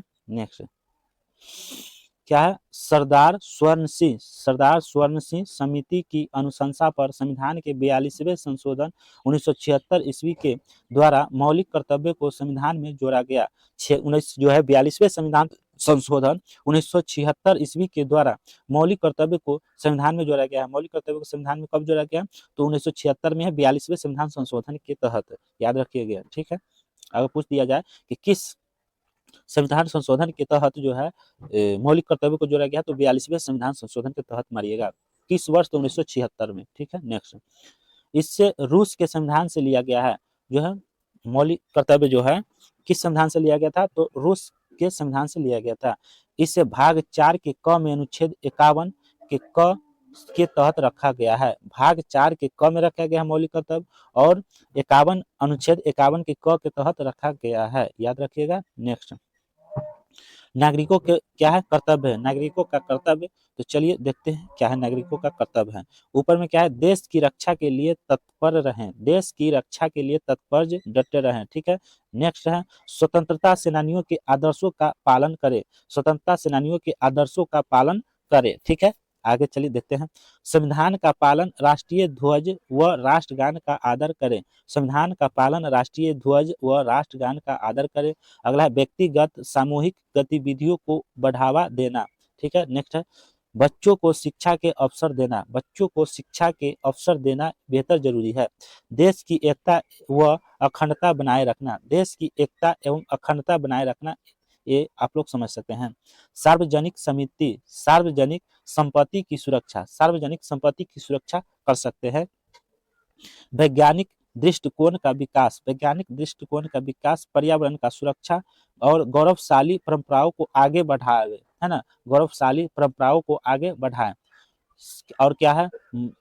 समरसता और सम्मान, भाईचारा। आप लोग जो है आप लोग सामने जो है नागरिकों के कर्तव्य निभाना चाहिए। ठीक है। नेक्स्ट भारतीय संविधान की अनुसूची। भारतीय संविधान की अनुसूची, प्रथम अनुसूची। चलिए प्रथम अनुसूची को बताते हैं। इसमें भारतीय संघ के घटक राज्य 28 राज्य है। कितना है? 28 राज्य है। इसमें भारतीय संघ के घटक राज्य 28 है। एवं संघ शांति जो है 8 क्षेत्रों का उल्लेख है। आगे है 69वें संशोधन 1991 के द्वारा 69वें संशोधन 1991 के द्वारा दिल्ली को राष्ट्रीय राजधानी क्षेत्र का दर्जा दिया गया है। दिल्ली को राष्ट्रीय राजधानी क्षेत्र का दर्जा दिया गया है 69वें संशोधन के द्वारा और 1991 में। ठीक है। नेक्स्ट द्वितीय अनुसूची में क्या है? इसमें भारतीय राज्य व्यवस्था के विभिन्न पदाधिकारियों, राष्ट्रपति, राज्यपाल, लोकसभा के अध्यक्ष और उपाध्यक्ष, राज्यसभा के सभापति एवं उपसभापति, विधानसभा के अध्यक्ष और उपाध्यक्ष, विधान परिषद के सभापति एवं उप सभापति, उच्चतम न्यायालय और उच्च न्यायालयों के न्यायाधीशों और भारत के नियंत्रक, महालेखा परीक्षक आदि को प्राप्त होने वाले वेतन, भत्ते और पेंशन आदि का उल्लेख किया गया है। ठीक है। नेक्स्ट तृतीय अनुसूची, इसमें विभिन्न पदाधिकारियों, मंत्री, उच्चतम एवं उच्च न्यायालय के न्यायाधीशों द्वारा पद ग्रहण के समय ली जाने वाली शपथ का उल्लेख है। ठीक है। अगला चौथी अनुसूची, इसमें विभिन्न राज्य तथा संघीय क्षेत्रों की राज्यसभा में प्रतिनिधि का विवरण दिया गया है। चौथी अनुसूची में क्या है कि विभिन्न राज्यों तथा संघीय क्षेत्रों की राज्यसभा में प्रतिनिधित्व का विवरण दिया गया है। नेक्स्ट क्वेश्चन पांचवी अनुसूची, इसमें विभिन्न अनुसूचित क्षेत्रों और अनुसूचित जनजाति के प्रशासन और नियंत्रण के बारे में उल्लेख है। छठी अनुसूची, इसमें असम, मेघालय, त्रिपुरा, मिजोरम राज्य के जनजातीय क्षेत्रों के प्रशासन के बारे में प्रावधान है। सातवीं अनुसूची, इसमें केंद्र राज्यों के बीच शक्तियों के बंटवारे के बारे में दिया गया है। सातवीं अनुसूची में क्या है कि केंद्र राज्यों के बीच शक्तियों के बंटवारे के बारे में दिया गया है तथा इसी अनुसूची में सरकारों द्वारा शुल्क एवं कर लगाने के अधिकारों का उल्लेख है। इसके अंतर्गत 3 सूचियां है। क्या है? 3 सूचियां हैं। कौन कौन है? संघ सूची, राज्य सूची एवं संवर्त सूची है। ठीक है, नेक्स्ट है संघ सूची। इस सूची में दिए गए विषय पर केंद्र सरकार कानून बनाती है। क्या बनाती है? कानून बनाती है। संविधान के लागू होने के समय इसमें 97 विषय थे। कितने? 97 विषय थे। वर्तमान में 100 विषय हैं। वर्तमान में 100 विषय हैं। नेक्स्ट, राज्य सूची। इस विषय पर राज्य सरकार कानून बनाती है। इस विषय पर जो है राज्य सरकार कानून बनाती है। राष्ट्रीय हित से संबंधित होने पर केंद्र सरकार भी कानून बना सकती है। समझ में आया? राज्य सूची में जो है विषय पर राज्य सरकार कानून बनाती है। राज्य सूची में राज्य सरकार कानून बनाती है। राष्ट्रीय हित से संबंधित होने पर केंद्र सरकार भी कानून बना सकती है। संविधान के लागू होने के समय इसके अंतर्गत 66 विषय थे। कितने? 66 विषय थे। वर्तमान में 61 विषय हैं। वर्तमान में कितना है? 61 विषय हैं। नेक्स्ट क्वेश्चन आ जाइए, लास्ट तक बने रहें। कैसा लग रहा है क्लास आज की? तो आप लोग कमेंट बॉक्स में बताइए। आज जो है प्रयास करेंगे कि पॉलिटी जो है संविधान खत्म कर दें। ठीक है, अगर नहीं हो पाता है तो कोशिश करेंगे, इसे हम पूरा आज कर देंगे। तो आप लोग जो है अगले क्लास के लिए जो भी है ज्योग्राफी, इकोनॉमिक्स जो भी करना है आप लोग कमेंट बॉक्स में बता सकते हैं। ठीक है, एक ही वीडियो में जो है हम पॉलिटी खत्म कर देंगे। ठीक है, नेक्स्ट संवर्ती सूची। इस विषय पर केंद्र एवं राज्य दोनों सरकारों कानून बना सकती है। क्या है? इस विषय पर केंद्र एवं राज्य दोनों सरकारें जो है कानून बना सकती है, परंतु कानून के विषय समान होने पर केंद्र सरकार द्वारा बनाया गया कानून ही मान्य होता है। केंद्र सरकार द्वारा बनाया गया कानून ही मान्य होता है। राज्य सरकार द्वारा बनाया गया कानून केंद्र सरकार के कानून के साथ ही समाप्त हो जाता है। संविधान के लागू होने के समय समवर्ती सूची में 47 विषय थे। कितने थे? 47 विषय थे। वर्तमान में 52 विषय है। वर्तमान में कितने हैं? 52 विषय हैं। जो है 5 विषय बढ़ चुका है। 47 3 50 2 52, 5 विषय बढ़ चुका है। ठीक है, 8वीं अनुसूची। इसमें भारत की 22 भाषाओं का उल्लेख है। इसमें जो है 8वीं अनुसूची में 22 भाषाओं का उल्लेख किया गया है। मूल रूप से 8वीं अनुसूची में 14 भाषाएं थी। मूल रूप से 8वीं अनुसूची में जो है 14 भाषाएं थी। 21वां संविधान संशोधन 1967 सिंधी हुई थी, है ना? सिंधी में 21वां संशोधन 1967 में सिंधी में हुआ था।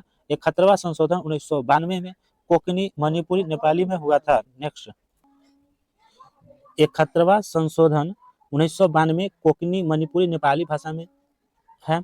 और क्या है अगला है 92वां जो है 92वां संशोधन 2003 में किया गया है। मैथिली, संथाली, डोंगरी और बोडो में, इस भाषाओं में जो है संशोधन किया गया।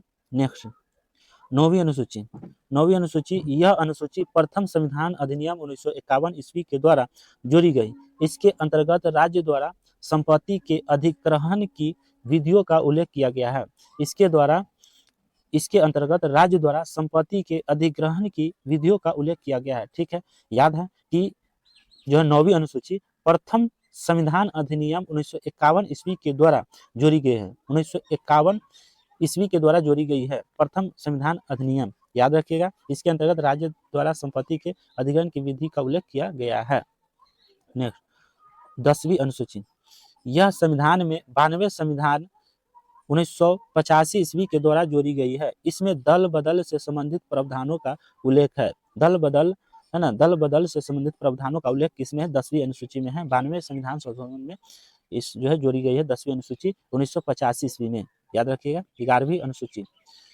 यह अनुसूची संविधान में 73वां संवैधानिक संशोधन 1993 के द्वारा जोड़ी गई है। 11वीं अनुसूची जो है, यह अनुसूची संविधान में 73वां संवैधानिक संशोधन 1993 के द्वारा जोड़ी गई है।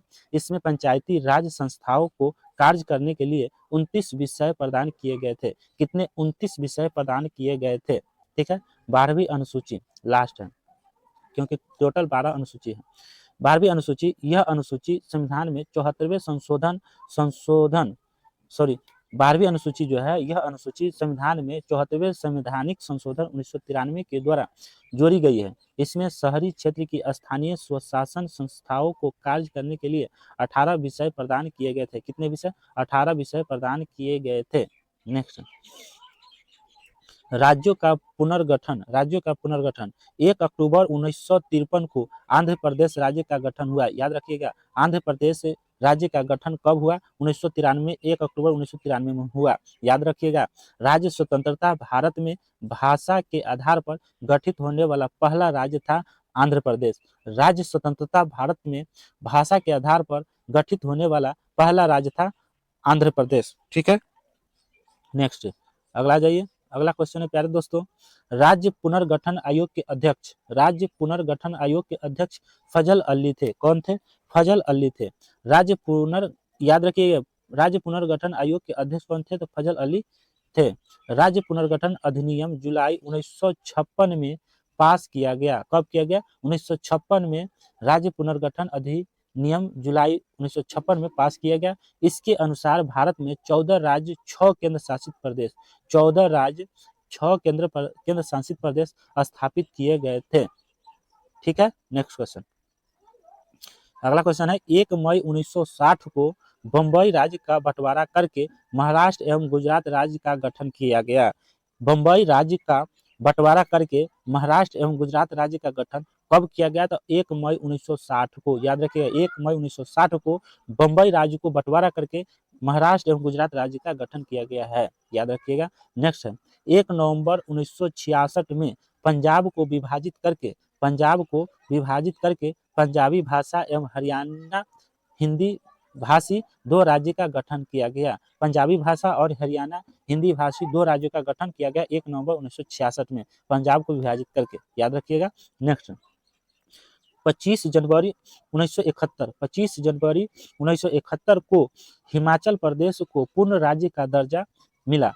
25 जनवरी 1971 को हिमाचल प्रदेश को पूर्ण राज्य का दर्जा मिला। पूर्ण राज्य का दर्जा हिमाचल प्रदेश को कब मिला? 25 जनवरी 1971 को मिला। याद रखिएगा। 21 जनवरी 1972 को मणिपुर, त्रिपुरा, मेघालय को संघ राज्य क्षेत्र से पूर्ण राज्य का दर्जा कब मिला? 21 जनवरी 1972 को मणिपुर, त्रिपुरा एवं मेघालय को संघ राज्य क्षेत्र से पूर्ण राज्य का दर्जा 21 जनवरी 1972 को मिला। ठीक है, नेक्स्ट क्वेश्चन। 26 अप्रैल 1975 को सिक्किम भारत का 22वां राज्य बना। 26 अप्रैल 1972 को सिक्किम भारत का 22वां राज्य बना। क्या ना? 22वां राज्य बना। नेक्स्ट, 20 फरवरी 1987 में मिजोरम एवं अरुणाचल प्रदेश को पूर्ण राज्य का दर्जा मिला। 20 फरवरी 1987 में मिजोरम एवं अरुणाचल प्रदेश को पूर्ण राज्य का दर्जा मिला। 10 मई 1987 में, याद रखिएगा, 10 मई 1987 में गोवा को राज्य का दर्जा मिला। गोवा को राज्य का दर्जा कब मिला? 10 मई 1987 को।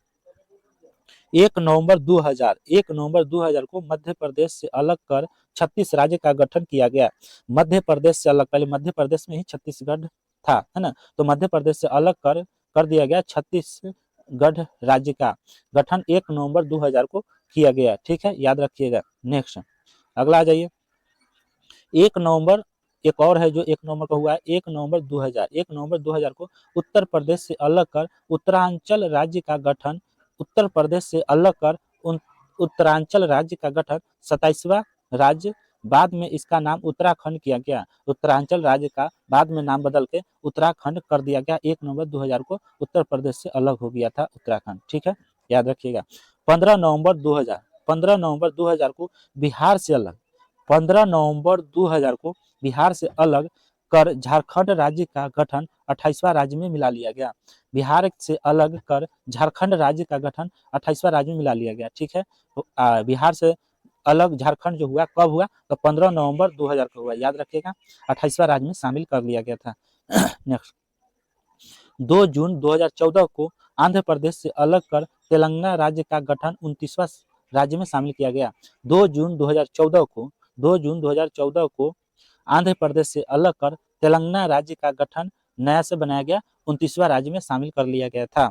ठीक है, नेक्स्ट, जम्मू कश्मीर राज्य को जम्मू कश्मीर व लद्दाख केंद्र शासित प्रदेश के रूप में गठित करने तथा दादर नगर हवेली और दमन व दीव के विलय के पश्चात भारत में 28 राज्य और 8 जो है संघ राज्य क्षेत्र है। 28 राज्य और 8 संघ राज्य क्षेत्र है। ठीक है, चलिए नेक्स्ट क्वेश्चन आ जाइए प्यारे दोस्तों, बने रहें लास्ट तक। चलिए नेक्स्ट क्वेश्चन है, संघ सरकार के अंग संसद। चलिए संघ सरकार के अंग के बारे में बताते हैं। संसद भारत की क्या है प्यारे दोस्तों, चलिए संसद भारत की संसद राष्ट्रपति, राज्यसभा और लोकसभा से मिलकर बनी है। भारत की संसद जो है किससे बना है, कैसे बना है, इसके बारे में बताते हैं। भारत की संसद जो है राष्ट्रपति, राज्यसभा और लोकसभा, राष्ट्रपति, राज्यसभा, लोकसभा से मिलकर बनी है संसद, है ना। आप लोग यार, राष्ट्रपति, राज्यसभा, लोकसभा से मिलकर बनी है संसद। संसद के निचले सदन को लोकसभा तथा उच्च सदन को राज्यसभा कहते हैं। संसद के निचले सदन को लोकसभा कहते हैं, लोकसभा किसको कहते हैं, निचले सदन को लोकसभा और उच्च सदन को राज्यसभा। उच्च सदन को राज्यसभा, निचले सदन को लोकसभा, याद रखिएगा, कन्फर्म, कोई दिक्कत नहीं। एक बार और बोलते हैं, निचले सदन को लोकसभा, निचले सदन को लोकसभा, उच्च सदन को राज्यसभा, है ना। चलिए नेक्स्ट, राज्यसभा सदस्यों की अधिकतम संख्या 250 हो सकती है। राज्यसभा की अधिकतम संख्या 250 हो सकती है। इसमें से 238 सदस्य राज्य तथा संघ राज्य क्षेत्रों के प्रतिनिधित्व तथा 12 सदस्य जो कि कला, साहित्य, समाज सेवा तथा विज्ञान आदि क्षेत्रों से राष्ट्रपति द्वारा नाम निर्दिष्ट किए जाते हैं। क्या होता है, निर्दिष्ट किए जाते हैं। फिर से समझ जाइए कि राज्यसभा सदस्यों की अधिकतम संख्या 250 होती है। इसमें से 238 सदस्य संघ राज्य क्षेत्रों के प्रतिनिधित्व तथा 12 सदस्य जो कि कला, साहित्य, समाज सेवा तथा विज्ञान आदि क्षेत्रों से राष्ट्रपति द्वारा नाम निर्दिष्ट किए जाते हैं। ठीक है, नेक्स्ट, वर्तमान में यह संख्या 245 है। वर्तमान में जो है राज्यसभा की सीटों की संख्या 245 है। कितने, 45 है, याद रखिएगा। नेक्स्ट, राज्यसभा एक अस्थाई सदन है। राज्यसभा क्या है, एक अस्थाई सदन है। इसका विघटन नहीं किया जा सकता है, इसका विघटन जो है नहीं किया जा सकता है। राज्यसभा के सदस्यों का कार्यकाल कितने दिनों का होता है, बिल्कुल इंपॉर्टेंट क्वेश्चन है, लिख लीजिएगा, या आप लोगों को पीडीएफ हम प्रोवाइड करा देंगे। इसके जो है नीचे डिस्क्रिप्शन में टेलीग्राम का लिंक दिया गया है, और व्हाट्सएप से अगर जुड़ना चाहते हैं तो व्हाट्सएप से भी जुड़ जाएगा। व्हाट्सएप पर भी हम सेंड कर देंगे, व्हाट्सएप का भी इसमें डिस्क्रिप्शन में लिंक दे देंगे। आप व्हाट्सएप ग्रुप में अगर ऐड होना चाहते हैं तो वो ऐड हो जाइए, या टेलीग्राम, दोनों से अगर ऐड हो जाते हैं तो बहुत अच्छा है। आपको समय समय से जो है पीडीएफ प्रोवाइड कराया जाएगा, और जो भी नोटिफिकेशन आएगा हम देते रहेंगे, जो भी क्लास कराएंगे उस पर नोटिफिकेशन जाएगा। ठीक है, चलिए 6 ईयर्स के लिए होता है, समझ गए ना। राज्यसभा के सदस्यों का कार्यकाल 6 वर्ष के लिए होता है ना। नेक्स्ट, राज्यसभा के एक तिहाई सदस्य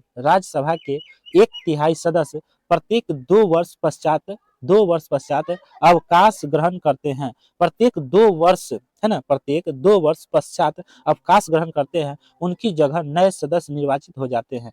मतलब हर 2 वर्ष पर क्या होता है, इसका राज्यसभा का जो है इलेक्शन होता है, अवकाश होता है। यह ना कि राज्यसभा के एक तिहाई सदस्य जो है प्रत्येक 2 वर्ष पश्चात अवकाश ग्रहण करते हैं, है ना। उनकी जगह नए सदस्य निर्वाचित हो जाते हैं, उनकी जगह जो है नए सदस्य जो है निर्वाचित होकर आते हैं, चुन के आते हैं। ठीक है, समझ में आ गया। नेक्स्ट, राज्यसभा का सदस्य चुनने जाने हेतु न्यूनतम 30 वर्ष की आयु होनी चाहिए। अगर राज्यसभा में जो है, अगर आप चुने जाते हैं राज्यसभा में जाने के लिए, न्यूनतम कितनी उम्र होनी चाहिए, तो 30 वर्ष होनी चाहिए। कितनी, 30 वर्ष होनी चाहिए। नेक्स्ट, भारत का उपराष्ट्रपति राज्यसभा का पदेन सभापति होता है। भारत का उपराष्ट्रपति राज्यसभा का पदेन सभापति होता है। राज्यसभा का पदेन सभापति कौन होता है, उपराष्ट्रपति। राज्यसभा का पदेन सभापति कौन होता है, उपराष्ट्रपति होता है। आप लोग बिल्कुल नोट कर लीजिए, कॉपी में, या तो आप जो है देखते चलिए, एक बार ना समझ में तो एक और वीडियो देख लीजिएगा, और पीडीएफ इसका हम प्रोवाइड कराते हैं, उसको आप बार बार रिवाइजन करते रहिए, आपका दिमाग में अट जाएगा। ठीक है, नेक्स्ट क्वेश्चन है, राज्यसभा अपने सदस्यों में किसी एक को 6 वर्ष के लिए उपसभापति निर्वाचित करती है। राज्यसभा अपने सदस्यों में किसी एक को 6 वर्ष के लिए उपसभापति निर्वाचित करती है। उपसभापति, ठीक है, कितने वर्ष के लिए? 6 वर्षों के लिए। ठीक है, नेक्स्ट क्वेश्चन है, धन विधेयक में, किसके धन विधेयक में राज्यसभा कोई संशोधन नहीं कर सकती है। धन विधेयक में राज्यसभा जो है कोई संशोधन नहीं कर सकती है।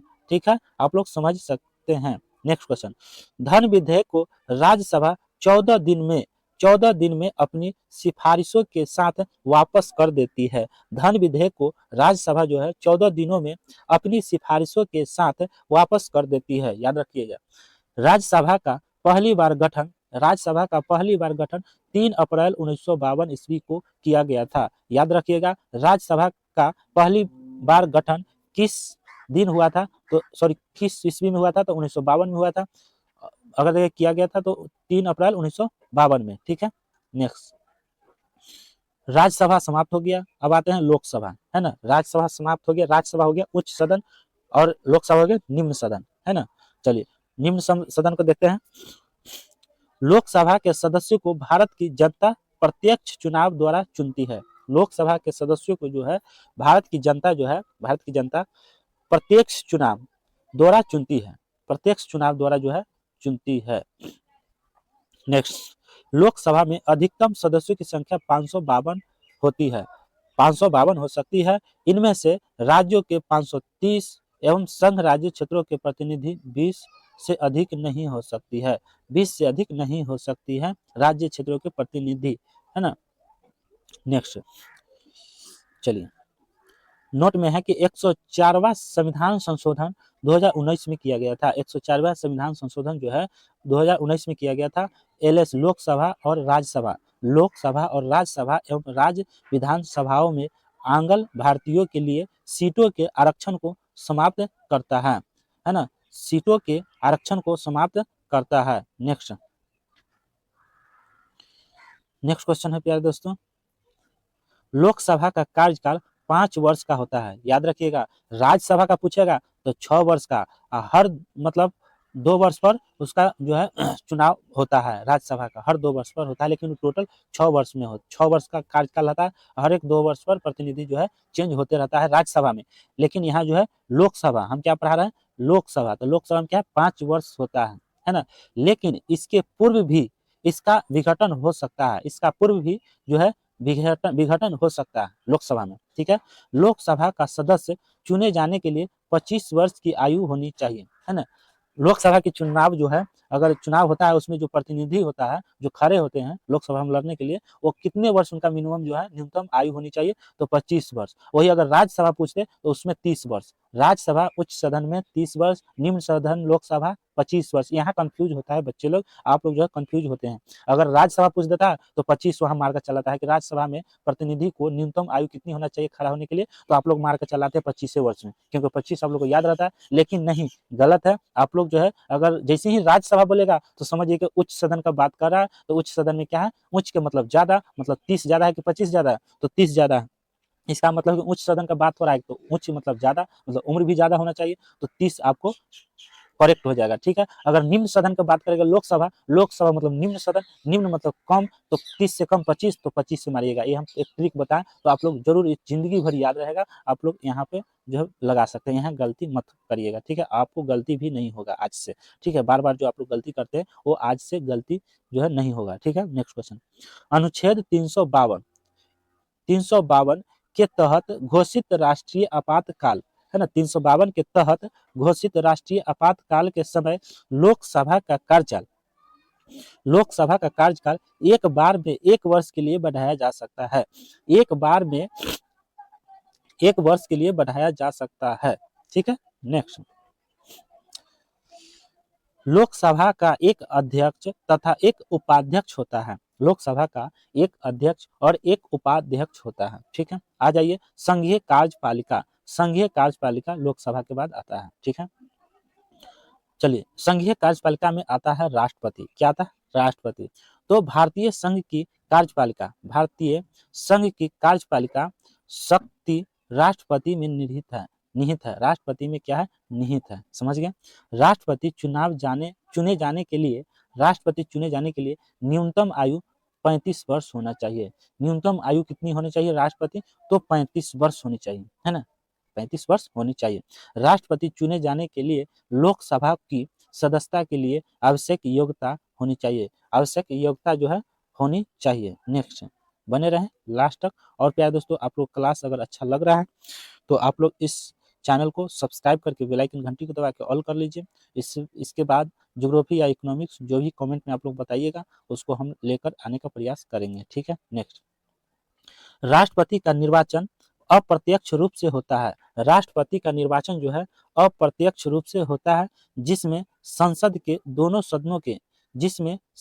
दोनों सदनों के निर्वाचित सदस्य और राज्य विधानसभाओं के निर्वाचित सदस्य तथा केंद्र शासित प्रदेशों दिल्ली और पांडिचेरी की विधानसभाओं के निर्वाचित सदस्य मिलकर राष्ट्रपति का चुनाव करते हैं। समझ में आ रहा है कि राष्ट्रपति का निर्वाचन अप्रत्यक्ष रूप से होता है। राष्ट्रपति का निर्वाचन जो है अप्रत्यक्ष रूप से होता है, जिसमें संसद के दोनों सदनों के निर्वाचित सदस्य, दोनों सदनों का जो निर्वाचित सदस्य और राज्य विधानसभाओं के निर्वाचित सदस्य तथा केंद्र शासित प्रदेशों दिल्ली और पांडिचेरी की विधानसभाओं के निर्वाचित सदस्य मिलकर राष्ट्रपति का चुनाव करते हैं। समझ में आ गया? नेक्स्ट,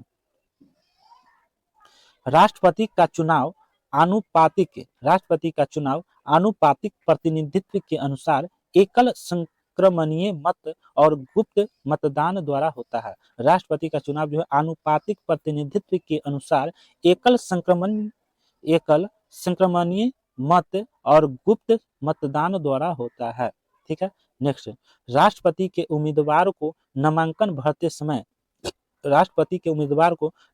भरते समय 50 प्रस्तावक तथा 50 अनुमोदक सदस्यों की आवश्यकता होता है। 50 प्रस्तावक तथा 50 अनुमोदक सदस्यों की आवश्यकता होता है राष्ट्रपति के उम्मीदवार को नामांकन भरते समय। ठीक है। नेक्स्ट, एक व्यक्ति जितनी बार चाहे राष्ट्रपति के पद पर निर्वाचित हो सकते हैं। एक व्यक्ति जितनी बार चाहे राष्ट्रपति के पद पर निर्वाचित हो सकते हैं। नेक्स्ट क्वेश्चन आगे है, भारत के राष्ट्रपति। चलिए देखते हैं क्रमवार। पहला क्रम नाम डॉक्टर राजेंद्र प्रसाद। प्रथम बार जो है भारत के राष्ट्रपति बने डॉक्टर राजेंद्र प्रसाद। इनका कार्यकाल चल रहा है 1952 से जब बने तो 1962 तक इनका कार्यकाल रहा। 10 साल का इनका कार्यकाल रहा। 2 टर्म में इनका जो है कार्यकाल रहा। ठीक है। 1952 से 62 तक इनका कार्यकाल रहा। डॉक्टर राजेंद्र प्रसाद भारत के प्रथम राष्ट्रपति थे। सेकेंड राष्ट्रपति, भारत के दूसरा राष्ट्रपति जो है दूसरा बार बने वो डॉक्टर सर्वपल्ली राधाकृष्णन बने। भारत के प्रथम राष्ट्रपति डॉक्टर राजेंद्र प्रसाद, भारत के दूसरा टर्म में जो बने, दूसरा बार जो राष्ट्रपति बने वो कौन बने? दूसरा नंबर पर वो है डॉक्टर सर्वपल्ली राधाकृष्णन। ये बने हैं 1962 से लेकर 1967 तक। इनका एक बार ही 5 साल तक यहाँ पर एक टर्म ही रहे। ठीक है। इसके बाद जैसे ही 67 के बाद फिर कौन जीत कर आते हैं तो डॉक्टर जाकिर हुसैन राष्ट्रपति बनते हैं। तीसरा नंबर पर कौन बनते हैं? जब डॉक्टर सर्वपल्ली राधाकृष्णन को 67 के बाद इनको हरा के फिर कौन आए? डॉक्टर जाकिर हुसैन बने। 1967 से 1969 तक ये जो है शासन किए। डॉक्टर जाकिर हुसैन तीसरा नंबर पर है। डॉक्टर जाकिर हुसैन तीसरा नंबर पर है। 67 से 69 तक ये जो है शासन किए। ठीक है। 69 के बाद आता है 4 नंबर पर वीवी गिरी। कौन? वीवी गिरी आता है 1969 से लेकर 1974, है ना। 5 साल तक ये भी शासन करते हैं। वीवी गिरी चौथा नंबर पर राष्ट्रपति बनते हैं। भारत के चौथे राष्ट्रपति कौन है? वीवी गिरी है, जो 1969 से 1974 तक ये शासन करते हैं। ठीक है। नेक्स्ट आगे जाइए। 5वां नंबर फखरुद्दीन अली अहमद। फखरुद्दीन अली अहमद जो है 74 में बनते हैं। इसके बाद फिर 1974 से 1977 तक जो है ये फिर शासन करते हैं। 74 से 77 3 वर्ष तक शासन करते हैं फखरुद्दीन अली अहमद। 1974 से 77 तक 3 वर्ष से शासन करते हैं। ये 5वें नंबर का राष्ट्रपति हैं। भारत के 5वें राष्ट्रपति फखरुद्दीन अली अहमद हैं। ठीक है। छठे नंबर का राष्ट्रपति जो है 6ठे नंबर में बने हैं।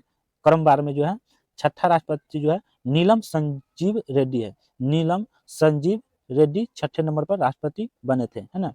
ये 1977 से 1982 तक इनका शासनकाल रहा, है ना, शासन किए राष्ट्रपति के पद पर। 7वें नंबर पर है ज्ञानी जैन सिंह।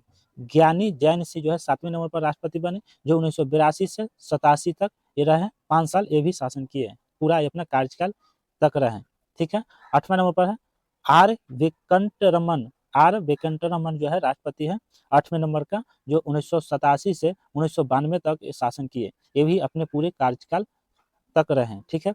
अगला है 9 नंबर पर डॉक्टर शंकर दयाल शर्मा। 9 नंबर पर डॉक्टर शंकर दयाल शर्मा 9 नंबर पर, जो 92 से 97 तक शासन किया, ये भी पूर्ण अपना जो है अपने काल तक जो है शासन काल तक पूरा जो है शासन किए। नेक्स्ट 92 97 के बाद आता है 10 नंबर पर आता है के आर नारायण।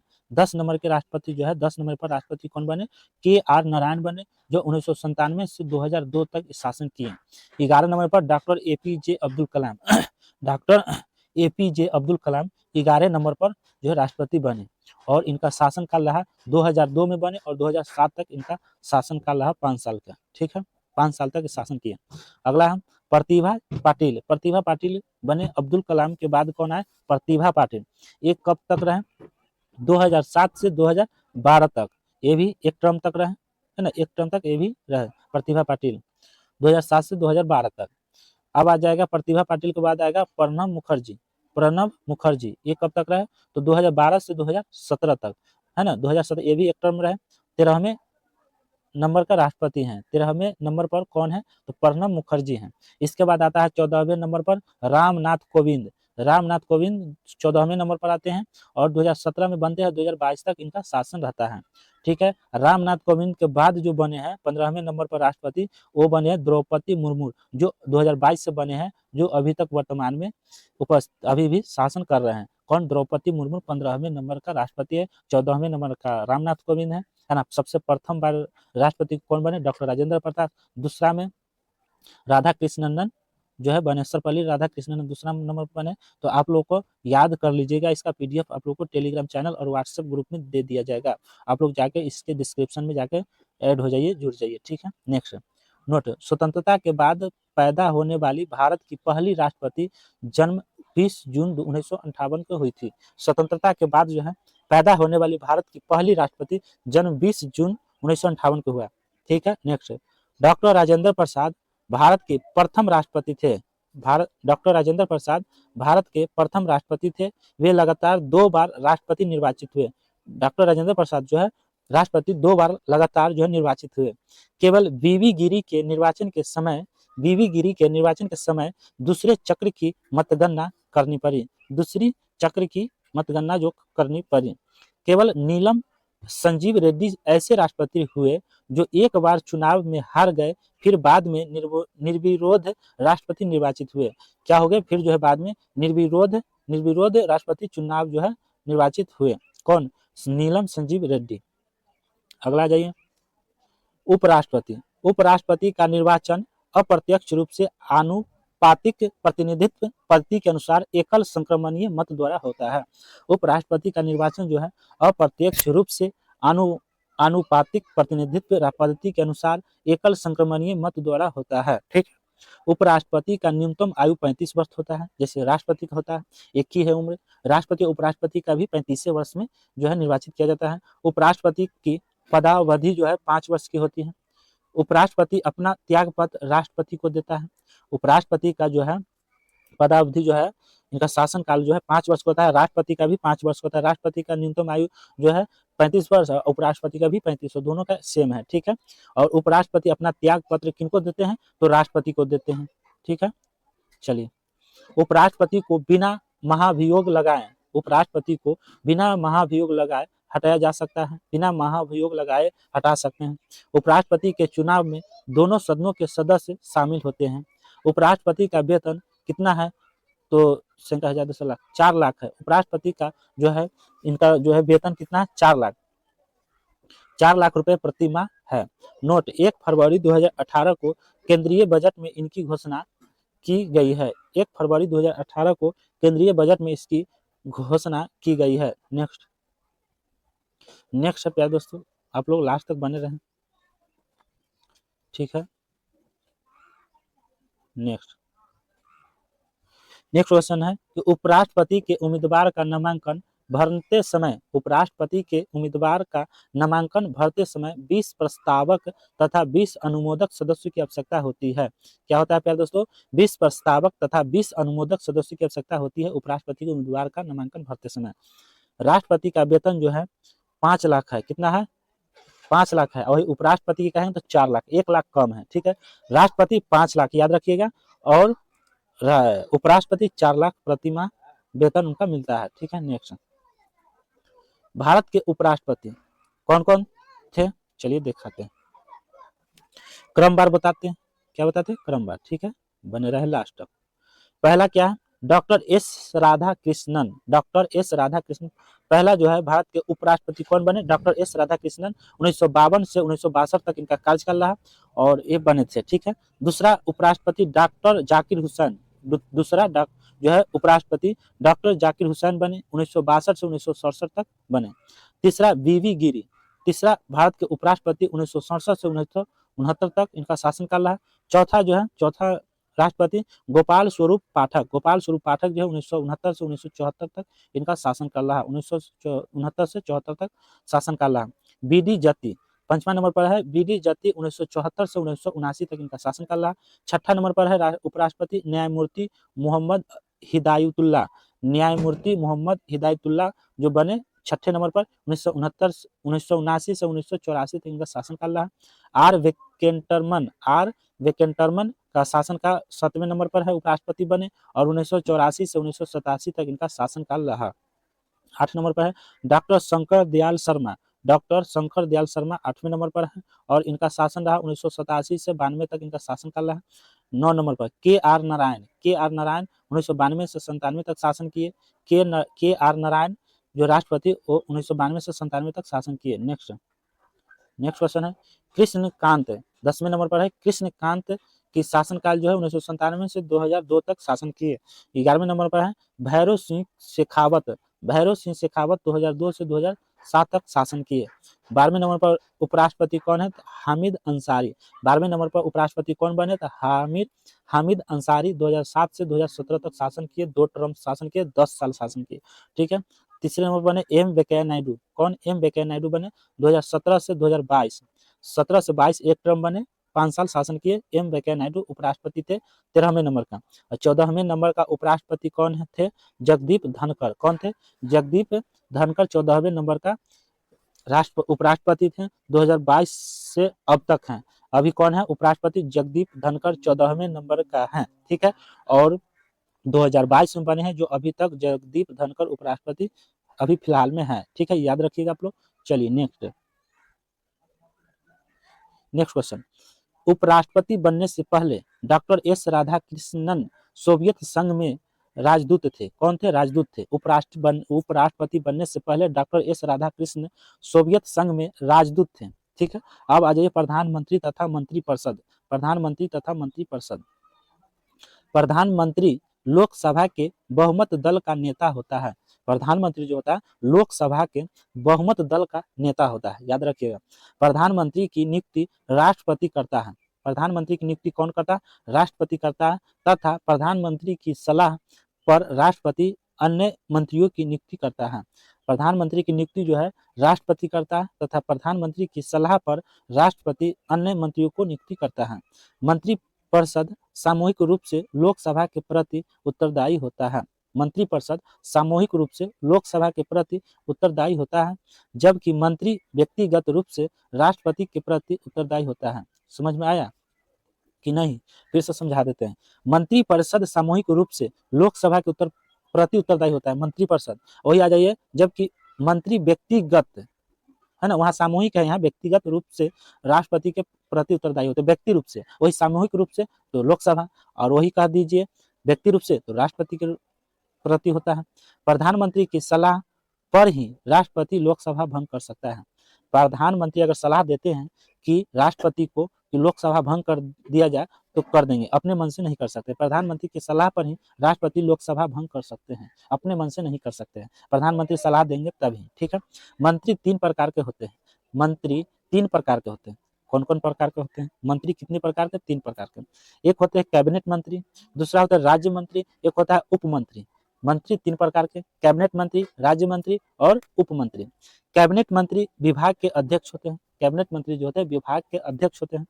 प्रधानमंत्री एवं कैबिनेट मंत्री, प्रधानमंत्री एवं कैबिनेट मंत्री को मिलाकर मंत्रिमंडल का निर्माण होता है।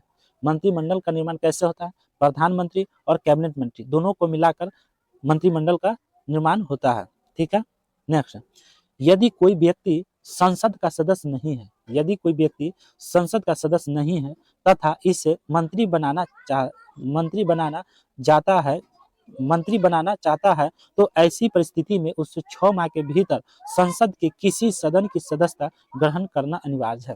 समझ में आया कि यदि कोई व्यक्ति संसद का सदस्य नहीं है तथा इससे मंत्री बनाना चाहता है, मंत्री अगर बनाना चाहता है तो ऐसी परिस्थिति में उसे 6 माह के भीतर संसद के किसी सदन का सदस्यता ग्रहण करना अनिवार्य है, 6 महीने के भीतर। ठीक है, नेक्स्ट, लोकसभा द्वारा मंत्रिपरिषद के विरुद्ध या प्रधानमंत्री के विरुद्ध अविश्वास प्रस्ताव पारित करके इसे पद से हटाया जा सकता है। प्रधानमंत्री की सलाह पर ही राष्ट्रपति लोकसभा भंग कर सकता है। प्रधानमंत्री की सलाह पर ही राष्ट्रपति जो है लोकसभा को भंग कर सकता है। नेक्स्ट, नीति आयोग का पदेन अध्यक्ष प्रधानमंत्री होता है। याद रखिएगा, नीति आयोग का पदेन अध्यक्ष प्रधानमंत्री होता है। कौन होता है? प्रधानमंत्री होता है। ठीक है, नेक्स्ट, अगले क्वेश्चन पर आते हैं प्यारे दोस्तों। अगला क्वेश्चन है 67 नंबर पेज में। नेक्स्ट क्वेश्चन है प्यारे दोस्तों,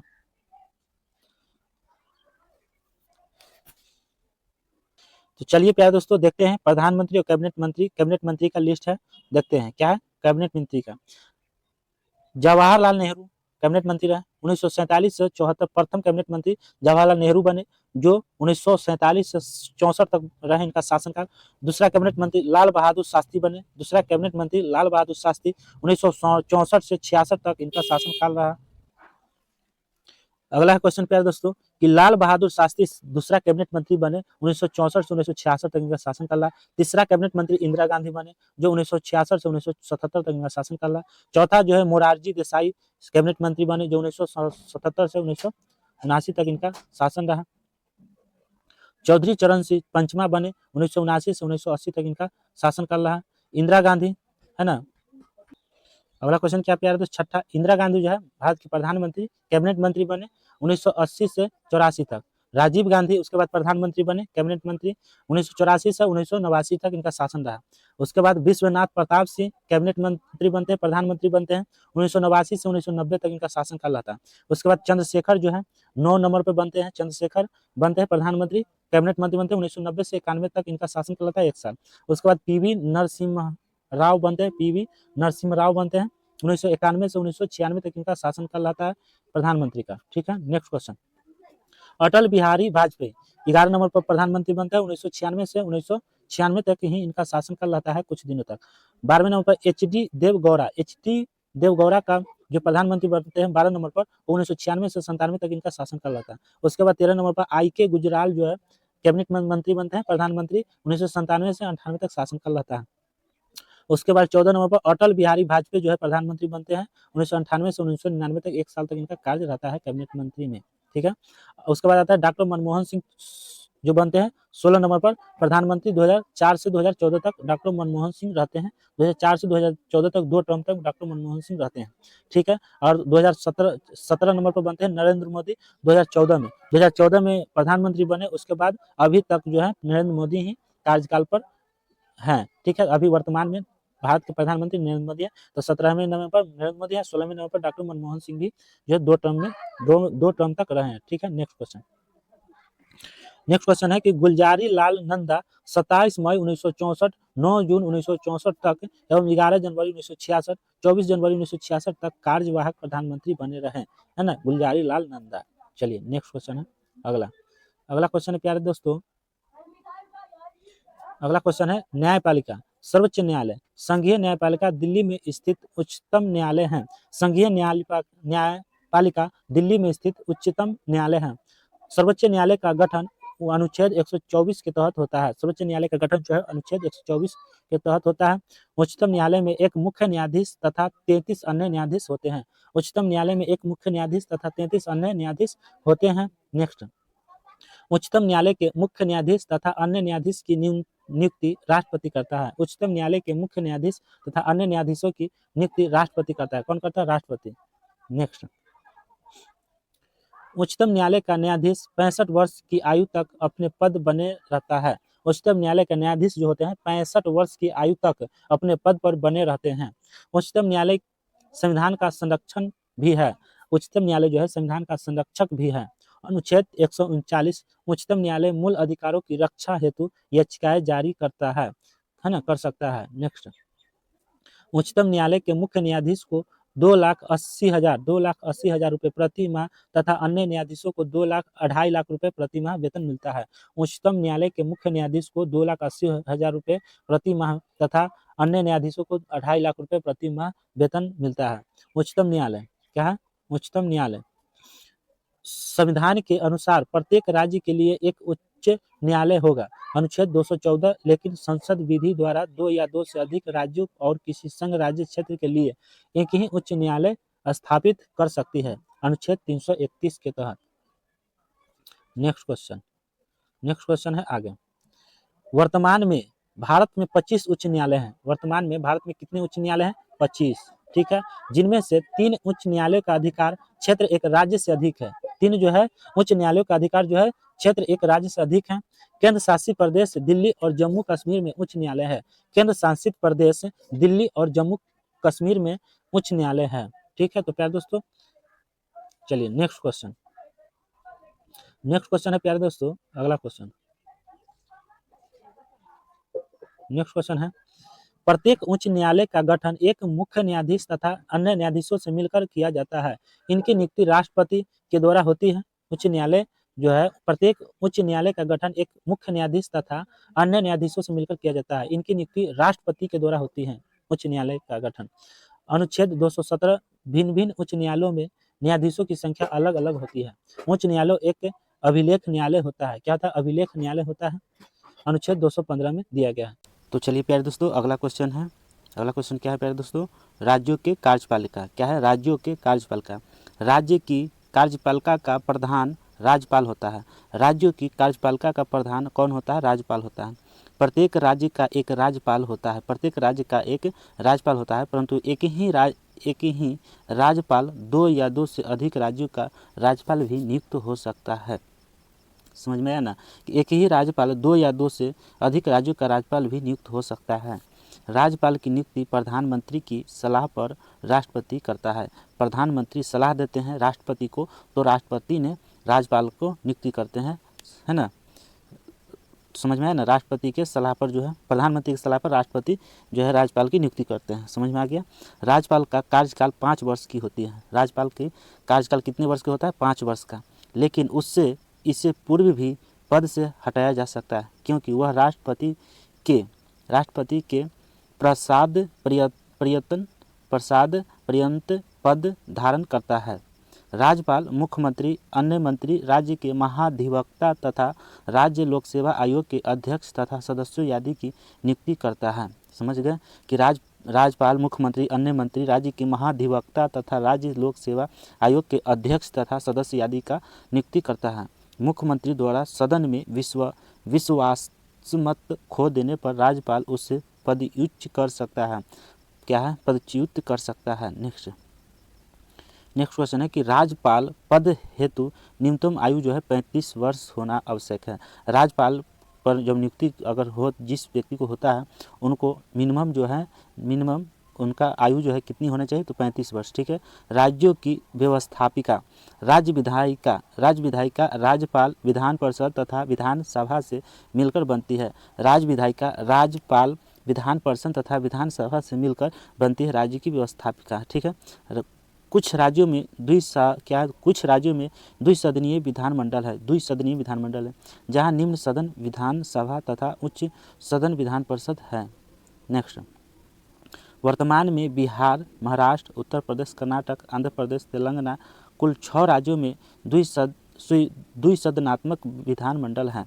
वर्तमान में बिहार, महाराष्ट्र, उत्तर प्रदेश, कर्नाटक, आंध्र प्रदेश, तेलंगाना कुछ जो है कुल 6 राज्यों में द्विसदनात्मक विधानमंडल हैं। विधान परिषद की सदस्य संख्या उस राज्य की विधानसभा की सदस्य संख्या के 1/3 से अधिक नहीं हो सकती तथा सदस्यों की कम से कम संख्या 40 होगी। कम से कम संख्या कितनी? 40 होगी। नेक्स्ट, विधान परिषद एक अस्थायी सदन है तथा इसका विघटन नहीं होता है। इसका जो है विघटन नहीं होता है। विधान परिषद के सदस्यों के कार्यकाल 6 वर्ष का होता है। विधानसभा की कार्यकालों की जो है विधान परिषद के सदस्यों का कार्यकाल कितने वर्ष का होता है? तो 6 वर्ष का होता है। विधानसभा का कार्यकाल 5 वर्ष का होता है। विधानसभा का कार्यकाल 5 वर्ष का होता है। ठीक है। नेक्स्ट आगे आ जाइए। निर्वाचन आयोग क्या है? निर्वाचन आयोग परिचय देखते हैं। स्वास्थ्य संवैधानिक निकाय, लोकसभा, राज्यसभा, राज्य विधानसभा, राष्ट्रपति और उपराष्ट्रपति के चुनाव का संचालन करता है। नेक्स्ट, स्थापना इनका 25 जनवरी 1950 को हुआ था। स्थापना जो है निर्वाचन आयोग की स्थापना 25 जनवरी 1950 को हुआ। राष्ट्रीय मतदाता दिवस मनाया जाता है 25 जनवरी को। संविधान के भाग 15 के अनुच्छेद 324 से 329 में निर्वाचन से संबंधित उपलब्ध है। संरचना, एक मुख्य चुनाव आयुक्त और 2 चुनाव आयुक्त राष्ट्रपति द्वारा नियुक्त किया जाता है। नेक्स्ट, कार्यकाल 6 वर्ष तथा 65 वर्ष की आयु तक जो भी पहले हो से सेवानिवृत्त क्या है? सेवानिवृत्त चुनाव आयुक्त जो है सरकार द्वारा पुनर्नियुक्ति के लिए पात्र होता है। नेक्स्ट आगे है, बने रहें लास्ट तक। ठीक है, चलिए नेक्स्ट प्यारे दोस्तों, मुख्य चुनाव आयुक्त को हटाना सदन की कुल संख्या के 50% से अधिक के समर्थन से उपस्थित और मतदान करने वाले 2/3 सदस्यों के बहुमत के साथ सिद्ध कदाचार या समक्ष के आधार पर प्रस्ताव। ठीक है। नेक्स्ट है प्रमुख भूमिकाएं और जिम्मेदारियां। ठीक है। नेक्स्ट, चुनावी निर्वाचन क्षेत्रों का निर्धारण, मतदान सूची तैयार करना और उसका पुनरीक्षण करना, चुनाव कार्यक्रम और तारीखों को अधिसूचित करना, राजनीतिक दलों को पंजीकृत करना तथा उन्हें राष्ट्रीय या राज्य दलों का दर्जा देना। नेक्स्ट, अगला क्वेश्चन है राजनीतिक दलों के लिए आदर्श आचार संहिता जारी करना। ठीक है। वर्तमान में मान्यता प्राप्त राष्ट्रीय राजनीतिक दलों की संख्या कितना होता है? 6 होता है। कौन कौन है? भारतीय जनता पार्टी क्या है? भारतीय जनता पार्टी जो क्या है? कमल है इनका। राष्ट्रीय जो है चिन्ह क्या है? तो कमल है। भारतीय राष्ट्रीय कांग्रेस की पंजा है। बहुजन समाज पार्टी की हाथी, असम को छोड़कर। भारतीय कम्युनिस्ट पार्टी मार्क्सवादी की क्या है? हाशिया, हथौड़ा एवं तारा है। नेक्स्ट, नेशनल पीपुल्स पार्टी का पुस्तक है। आम आदमी पार्टी का झाड़ू है। भारत का महान्यायवादी अनुच्छेद 76 में है। महान्यायवादी सर्वप्रथम भारत सरकार का विधि अधिकारी होता है। महान्यायवादी जो होता है सर्वप्रथम भारत सरकार का विधि अधिकारी होता है। भारत का महान्यायवादी न हो तो संसद का सदस्य होता है और न ही मंत्रिमंडल का सदस्य होता है, लेकिन वह किसी भी सदन में अथवा उनकी समितियों में बोल सकता है किंतु उसे मत देने का अधिकार नहीं है, अनुच्छेद 88 में कहा गया है। नेक्स्ट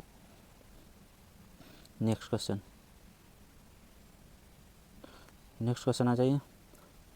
महान्यायवादी की नियुक्ति राष्ट्रपति करता है। महान्यायवादी की नियुक्ति जो है राष्ट्रपति करता है तथा वह उसके प्रसाद क्या है? पर्यंत पद धारण करता है। महान्यायवादी को भारत के राज्य क्षेत्र के सभी न्यायालय में सुनवाई का अधिकार है। महान्यायवादी को सहायता देने के लिए एक सॉलिसिटर जनरल तथा 2 अतिरिक्त सॉलिसिटर जनरल भी नियुक्त किए जाते हैं। नेक्स्ट, भारत का नियंत्रक एवं महालेख परीक्षक, अनुच्छेद 148 से 151। नियंत्रक महालेख परीक्षण की नियुक्ति राष्ट्रपति करता है। नियंत्रक महालेखा परीक्षक की नियुक्ति कौन करता है? राष्ट्रपति करता है, किंतु उससे पद से संसद के दोनों सदनों के समावेश क्या है दोस्तों? उस पद से संसद के दोनों सदनों के समावेदन पर ही हटाया जा सकेगा, यानी इसे हटाने की प्रक्रिया उच्चतम न्यायालय के न्यायाधीश के समान होगी। नेक्स्ट, इसकी पदावधि पद ग्रहण करने की तिथि से 6 वर्ष होगी, लेकिन इससे पूर्व 65 वर्ष की आयु प्राप्त कर लेता है तो वह अवकाश ग्रहण कर लेता है। समझ में आया कि इसकी पदावधि पद ग्रहण करने की तिथि जो है 6 वर्ष होगी, लेकिन इससे पूर्व 65 वर्ष की आयु प्राप्त कर लेता है तो वह अवकाश ग्रहण कर लेगा। नियंत्रक महालेखा परीक्षक सार्वजनिक धन का संरक्षण होता है। भारत तथा प्रत्येक राज्य तथा प्रत्येक संघ राज्य क्षेत्र की संचित निधि, क्या है, संचित निधि से किए गए सभी व्यय विधि के अधीन ही हुए हैं। यह इस बात की संपरीक्षा करता है, क्या करता है, संपरीक्षा करता है। नेक्स्ट क्वेश्चन प्यारे दोस्तों, बने रहें लास्ट तक। चलिए अगला क्वेश्चन है कि नियंत्रक एवं महालेखा परीक्षक राष्ट्रपति को 3 लेखा परीक्षक प्रतिवेदन प्रस्तुत करता है। पहला है विनियोग लेखकों का लेखा परीक्षा रिपोर्ट, दूसरा है वित्त लेखाओं पर लेखा परीक्षा रिपोर्ट, तीसरा है सरकारी उपक्रमों पर लेखा परीक्षक रिपोर्ट। राष्ट्रपति इन रिपोर्टों को संसद के दोनों सदनों के सभा पटल पर रखता है, क्या रखता है, पटल पर रखता है। नेक्स्ट, इसके उपरांत लोक लेखा समिति, क्या है, लोक लेखा समिति इनकी जांच करती है। 73वां संविधान संशोधन पंचायती राज से संबंधित है। इसके द्वारा संविधान के भाग 9 अनुच्छेद 243 क से 9 तक कुल 16 अनुच्छेद तथा अनुसूचिया 11 का प्रावधान किया गया है। नेक्स्ट आगे है राज्यसभा, क्या है, राजभाषा। राजभाषा क्या है, संविधान के भाग 17 के अनुच्छेद 343 के अनुसार संघ की राजभाषा हिंदी है, क्या है, हिंदी है, और लिपि जो है देवनागरी है, हिंदी का लिपि देवनागरी है। अनुच्छेद 344 में राष्ट्रपति को राज्यसभा से संबंधित कुछ विषयों में सलाह देने के लिए एक आयोग की नियुक्ति का प्रावधान है, क्या है, एक आयोग का नीति का जो है क्या है, एक आयोग की नियुक्ति का प्रावधान है। नेक्स्ट, राष्ट्रपति ने इस अधिकार का प्रयोग करते हुए 1955 में श्री बी इस आयोग ने 1956 में अपना प्रतिवेदन दिया, क्या दिया, अपना प्रतिवेदन दिया। नेक्स्ट, संविधान की 8वीं अनुसूची के अनुसार निम्नलिखित भाषाओं को राजभाषा के रूप में मान्यता प्राप्त है, जो इस प्रकार हैं, क्या किस प्रकार है, चलिए देखते हैं। क्या है, असमिया है, और चलिए भाषा पहले देख लेते हैं। क्या है, भाषा 22 है। क्या है, हिंदी, उसके बाद आ जाइए, क्या है, असमिया, मैथिली, नेपाली, मणिपुरी, कोंकणी, उर्दू, तेलुगु, संथाली, है ना, उसके बाद सिंधी, उसके बाद क्या है, बंगला, डोगरी, कन्नड़, कश्मीरी, मलयालम और मराठा, और है दो चार गो, मराठा है, उड़िया है, बोडो है, पंजाब है, इतना है। तो आप लोग अच्छे ढंग से देख लीजिए, ठीक है। चलिए आगे चलते हैं, आगे आ जाइए प्यारे दोस्तों। नेक्स्ट है भारत की प्रशासनिक प्रणाली। भारत की प्रशासनिक प्रणाली जो है क्या है, चलिए दिखाते हैं। भारत का प्रशासनिक ढांचा, भारत सरकार, राज्य सरकार, संभाग, जिला परिषद, नगर निगम, महानगर पालिका, ये सब जो है भारत का प्रशासनिक ढांचा है, ठीक है। और जिला परिषद 2 भाग में है, नगर निगम और नगर पालिका, ठीक है। एक और है जो है जिला परिषद का है, नगर परिषद और नगर पंचायत, ठीक है। ये दोनों को जो है महानगर पालिका और नगर पंचायत दोनों मिलाकर वार्ड का निर्माण होता है, ठीक है। चलिए, और जिला परिषद से होता है ब्लॉक, तहसील, और तहसील से ग्राम पंचायत में बट जाता है। नेक्स्ट आ जाइए, नेक्स्ट क्वेश्चन, पंचायत की संरचना, क्या है, पंचायत की संरचना कैसे हुआ, तो 3 भाग में बटा। पहला है ग्राम पंचायत, तब पंचायत समिति, तब जिला परिषद। पंचायत की संरचना 3 भाग में बटा है ना, ग्राम पंचायत और पंचायत समिति और जिला परिषद। ग्राम पंचायत में क्या होता है, मुखिया होता है, पंचायत समिति में प्रमुख होता है, और जिला परिषद में चेयरमैन होता है। जिला परिषद में कौन होता है, तो चेयरमैन होता है। समझ में आ गया होगा। चलिए नेक्स्ट है मुखिया, ग्राम स्तर पर विकास की योजनाओं का क्रियान्वयन करना एवं रणनीति को पहुंचाना क्या कहलाता है, मुखिया कहलाता है। मुखिया चुनाव प्रत्यक्ष मतदान द्वारा होता है। और ग्रामीण कचहरी होता है। ग्रामीण कचहरी 2 भाग में, फौजदारी और दीवानी। फौजदारी दंड में हो गया और दीवानी जुर्माना हो गया, ठीक है। नेक्स्ट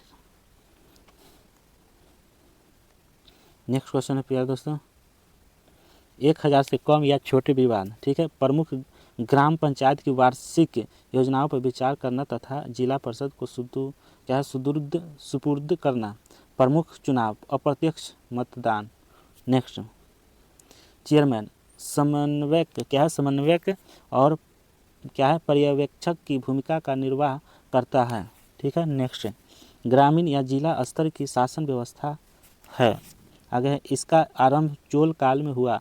किस काल में? चोल काल में हुआ और स्थानीय शासन एक नए आयाम आता है। नेक्स्ट स्थानीय स्वशासन के जनक लॉर्ड रिपन मद्रास के रहने वाले 1882 में हुआ था। आज़ादी के बाद सभी गांधीवादियों ने पूर्ण समर्थन दिया, परंतु B.R. अम्बेडकर उनके विरोध में थे, क्योंकि उनका मानता था कि यह स्थानीय स्वशासन निम्न तबके के लोग इससे प्रभावित होंगे, है ना। आज़ादी के बाद पंचायती राज व्यवस्था को राज्य के नीति निर्देश तत्व में रखा गया है।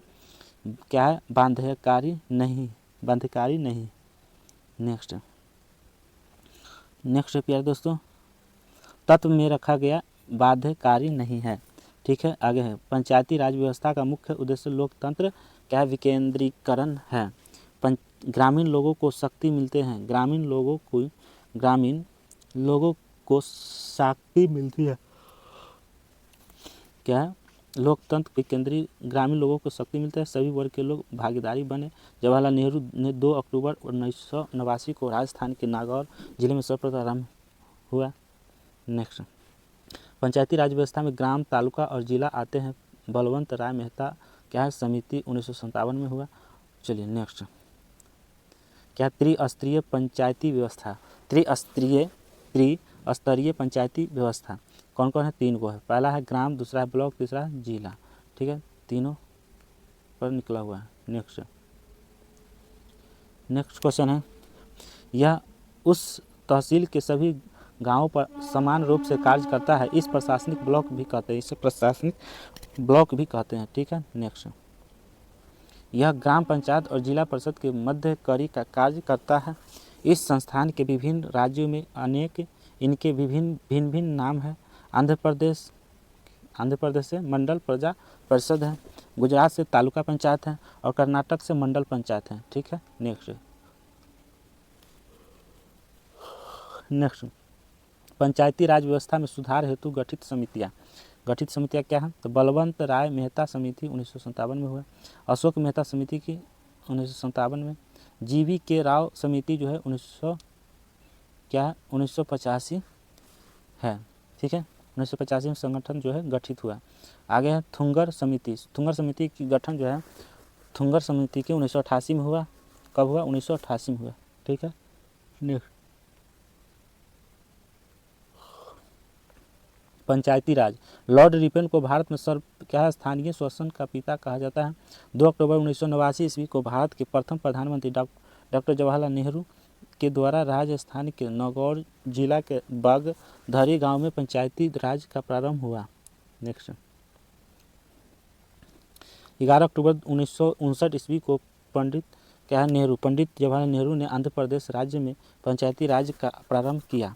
ठीक है, अनुच्छेद 243 के अड़, है ना, अनुच्छेद 243 का अड़ पंचायत को यदि किसी विधि के अधीन ही विघटित नहीं कर दिया जाता है तो उसकी अवधि अपने प्रथम अधिवेशन के लिए न्यूनतम तारीख से 5 वर्ष होगी।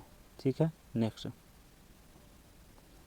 क्वेश्चन है प्यारे दोस्तों, कराया जाता है और जब उसकी अवधि 6 महीने से कम हो बची हो तो शेष अवधि के लिए निर्वाचन कराना जरूरी नहीं होता है। ठीक है, आगे अनुच्छेद 243 के अनुसार पंचायत का सदस्य बनने के लिए न्यूनतम आयु 21 वर्ष होनी चाहिए। कितनी होनी चाहिए? 21 वर्ष होनी चाहिए। नेक्स्ट क्वेश्चन, तो चलिए प्यारे दोस्तों अगला क्वेश्चन है, 8वीं अनुसूची में जोड़ी गई भाषाएं।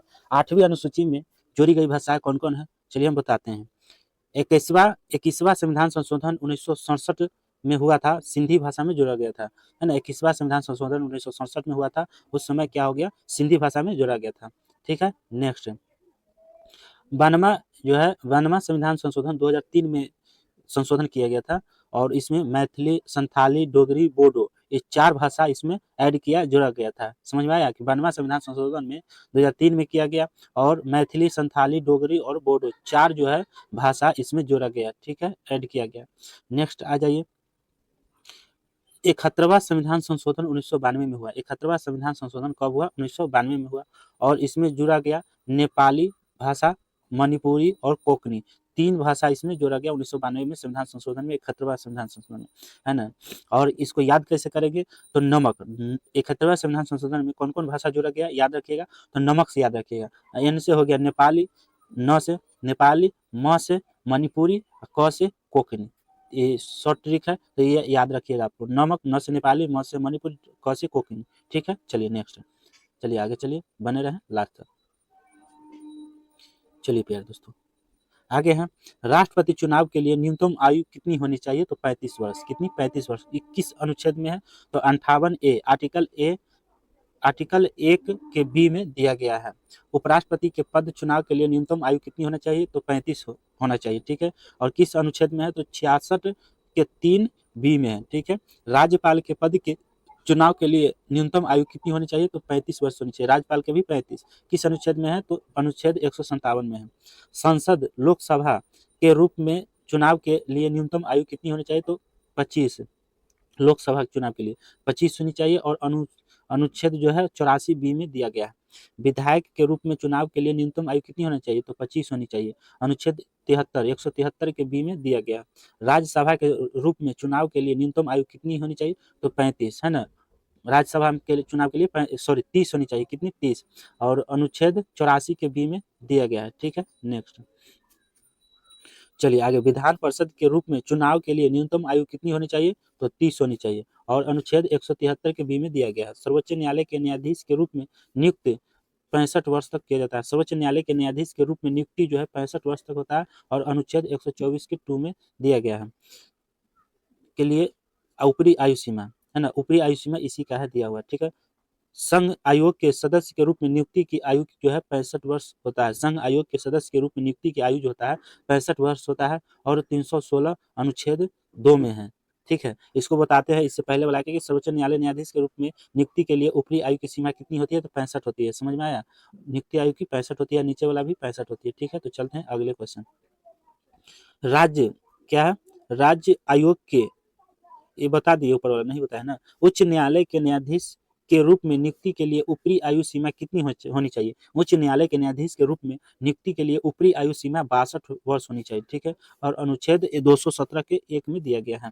अगला, राज्य आयोग के सदस्य के रूप में अधिकतम आयु कितनी होनी चाहिए? तो 62 होनी चाहिए। और अनुच्छेद 316 के 2 में दिया गया है। ठीक है, एक पंचायत के सदस्य के रूप में न्यूनतम आयु कितनी होनी चाहिए? तो 21 होनी चाहिए। एक पंचायत के सदस्य के रूप में न्यूनतम आयु 21 होनी चाहिए। और अनुच्छेद 243F1 A में दिया गया है। ठीक है, नगर पालिका के सदस्य के रूप में न्यूनतम आयु कितनी होनी चाहिए? तो 21 होनी चाहिए।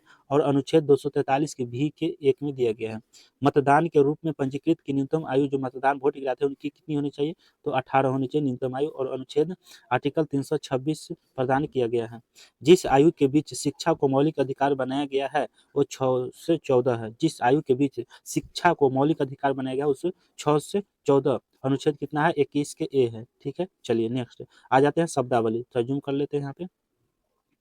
चलिए शब्दावली, चलिए महत्वपूर्ण शब्दावलियां।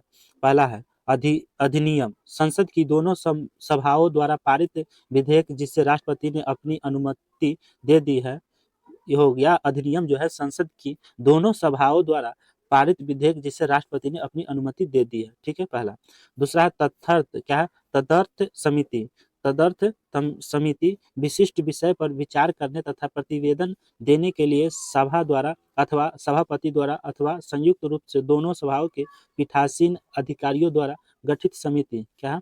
गठित समिति। और यह समिति ज्यों ही अपना कार्य पूर्ण कर लेती है इसका कार्यकाल समाप्त माना जाता है। ठीक है, नेक्स्ट। विनियोग विधेयक, क्या है? विनियोग विधेयक। विनियोग विधेयक में भारत के संचित निधि पर भारित व्यय की पूर्ति के लिए अपेक्षित धन तथा सरकार के खर्च हेतु अनुदान की मांग शामिल होती है। भारत की संचित निधि में से कोई धन विनियोग विधेयक के अधीन ही निकाला जा सकता है। समझ में आ गया? नेक्स्ट, नेक्स्ट विधेयक, यह उचित रूप से रखे गए विधायी प्रस्ताव का प्रारूप है जो संसद के दोनों सभाओं द्वारा पारित किए जाने और राष्ट्रपति द्वारा अनुमति दिए जाने पर अधिनियम बन जाता है। नेक्स्ट, धन विधेयक, संसद में राजस्व एकत्र करने अथवा अन्य प्रकार से धन से संबंध विधेयक को धन विधेयक कहते हैं। संविधान के धन विधेयक कहते हैं। ठीक है। नेक्स्ट, अनुच्छेद 110 के 1 के उपखंड क से 6 तक में उल्लेखित विषयों से संबंधित विधेयकों को धन विधेयक कहा जाता है। धन विधेयक केवल लोकसभा में ही पेश किया जाता है। धन विधेयक कहाँ? केवल लोकसभा में पेश किया जाता है। धन विधेयक को राष्ट्रपति पुनः विचार के लिए लौटा नहीं सकता है राष्ट्रपति। ठीक है। नेक्स्ट, अगले आ जाइए। ध्यानाकर्षण एक ऐसी प्रक्रिया है जिससे सदस्य भी अभिलंबनीय लोक महत्व के मानने पर मंत्री का ध्यान आकर्षित करता है। मंत्री उस पर संक्षिप्त वक्तव्य देते हैं और इसके उपरांत सदस्य स्पष्टीकरण मांगते हैं। है ना? कहने का मतलब है कि ऐसी कि जिससे सदस्य भी अभिलंबनीय लोक महत्व के मामले पर मंत्री का ध्यान जो है महत्व के मामले पर मंत्री का ध्यान आकर्षित करता है। मंत्री उस पर संक्षिप्त वक्तव्य देते हैं और इसके उपरांत सदस्य स्पष्टीकरण मांगते हैं। ठीक है। नेक्स्ट आ जाइए। नेक्स्ट है प्यारे दोस्तों, निर्णायक मत। क्या है? निर्णायक मत।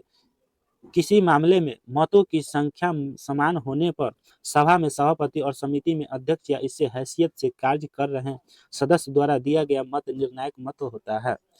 क्रांसिक और फ्लोर, इससे सभा में बोल रहे सदस्य और सभापीठ के बीच से गुजरना अभिप्रेत है। यह संसदीय शिष्टाचार का उल्लेख माना जाता है।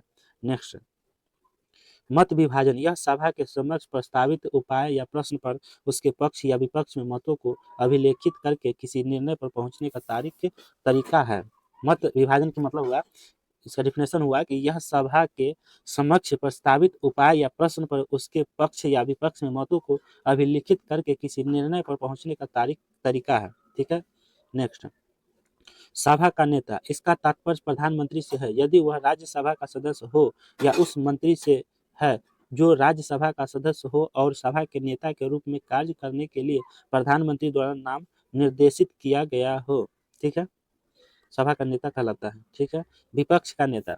सभा का वह सदस्य जो तत्समय सरकार को उस सभा में सबसे बड़े विपक्षी दल का नेता हो और जिसे सभापति ने उस रूप में मान्यता प्रदान की हो, उसे हम विपक्ष का नेता कहते हैं। ठीक है। सभा का वह सदस्य जो तत्समय सरकार को उस सभा में सबसे बड़े विपक्षी दल का नेता हो और जिसे सभापति ने उस रूप में मान्यता प्रदान की हो, उसे हम विपक्ष का नेता कहते हैं।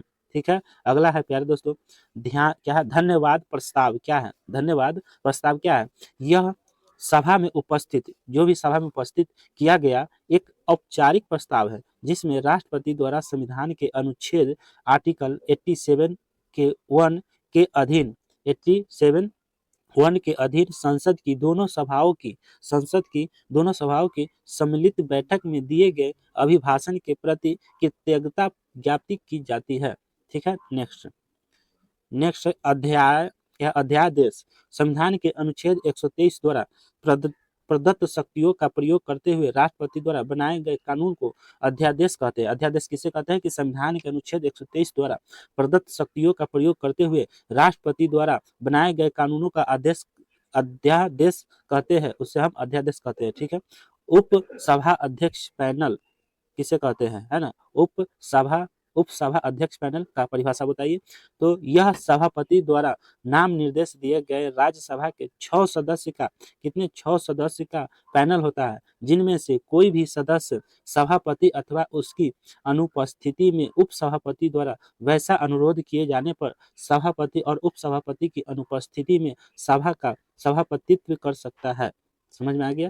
चलिए नेक्स्ट, अगला क्वेश्चन है प्यारे दोस्तों 15 नंबर। क्या है? सत्रावसान। क्या है? सत्रावसान हो गया। क्या है? सत्रावसान की क्या परिभाषा होती है? तो राष्ट्रपति द्वारा संविधान के अनुच्छेद 85 के 2 क के अधीन दिए गए आदेश द्वारा राज्यसभा के सत्र की समाप्ति को सत्रावसान कहा जाता है। प्रश्नकाल किसे कहते हैं? प्रश्नकाल का परिभाषा है सभा की बैठक का पहला घंटा प्रश्न पूछे जाने और उनके उत्तर दिए जाने के लिए आवंटित है उसे हम प्रश्नकाल कहा जाता है, उसे हम प्रश्नकाल कहते हैं। शून्यकाल, संसद के दोनों सदनों में प्रश्नकाल के ठीक बाद के समय को शून्यकाल कहा जाता है। संसद के दोनों सदनों में प्रश्नकाल के ठीक बाद के समय को शून्यकाल कहा जाता है। शून्यकाल का लोकसभा या राज्यसभा की प्रक्रिया तथा संचालन नियम में कोई उल्लेख नहीं है।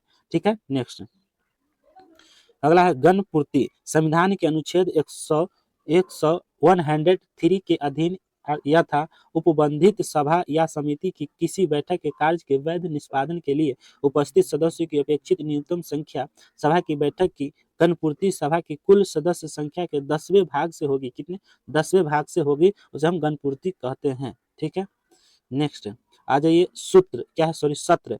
राज्यसभा के किसी सत्र की अवधि राष्ट्रपति के राज्य को आमंत्रित करने वाले आदेश में उल्लेखित तारीख और समय से आरंभ होकर राष्ट्रपति द्वारा राज्यसभा का क्या है सत्रावसान किए जाने के दिन तक होती है। ठीक है, नेक्स्ट है अस्थाई समिति हो गया, सभा द्वारा निर्वाचन या सभापति द्वारा नाम निर्देशन द्वारा प्रति वर्ष या समय समय पर गठित की गई ऐसी समिति जो अस्थाई स्वरूप की होती है।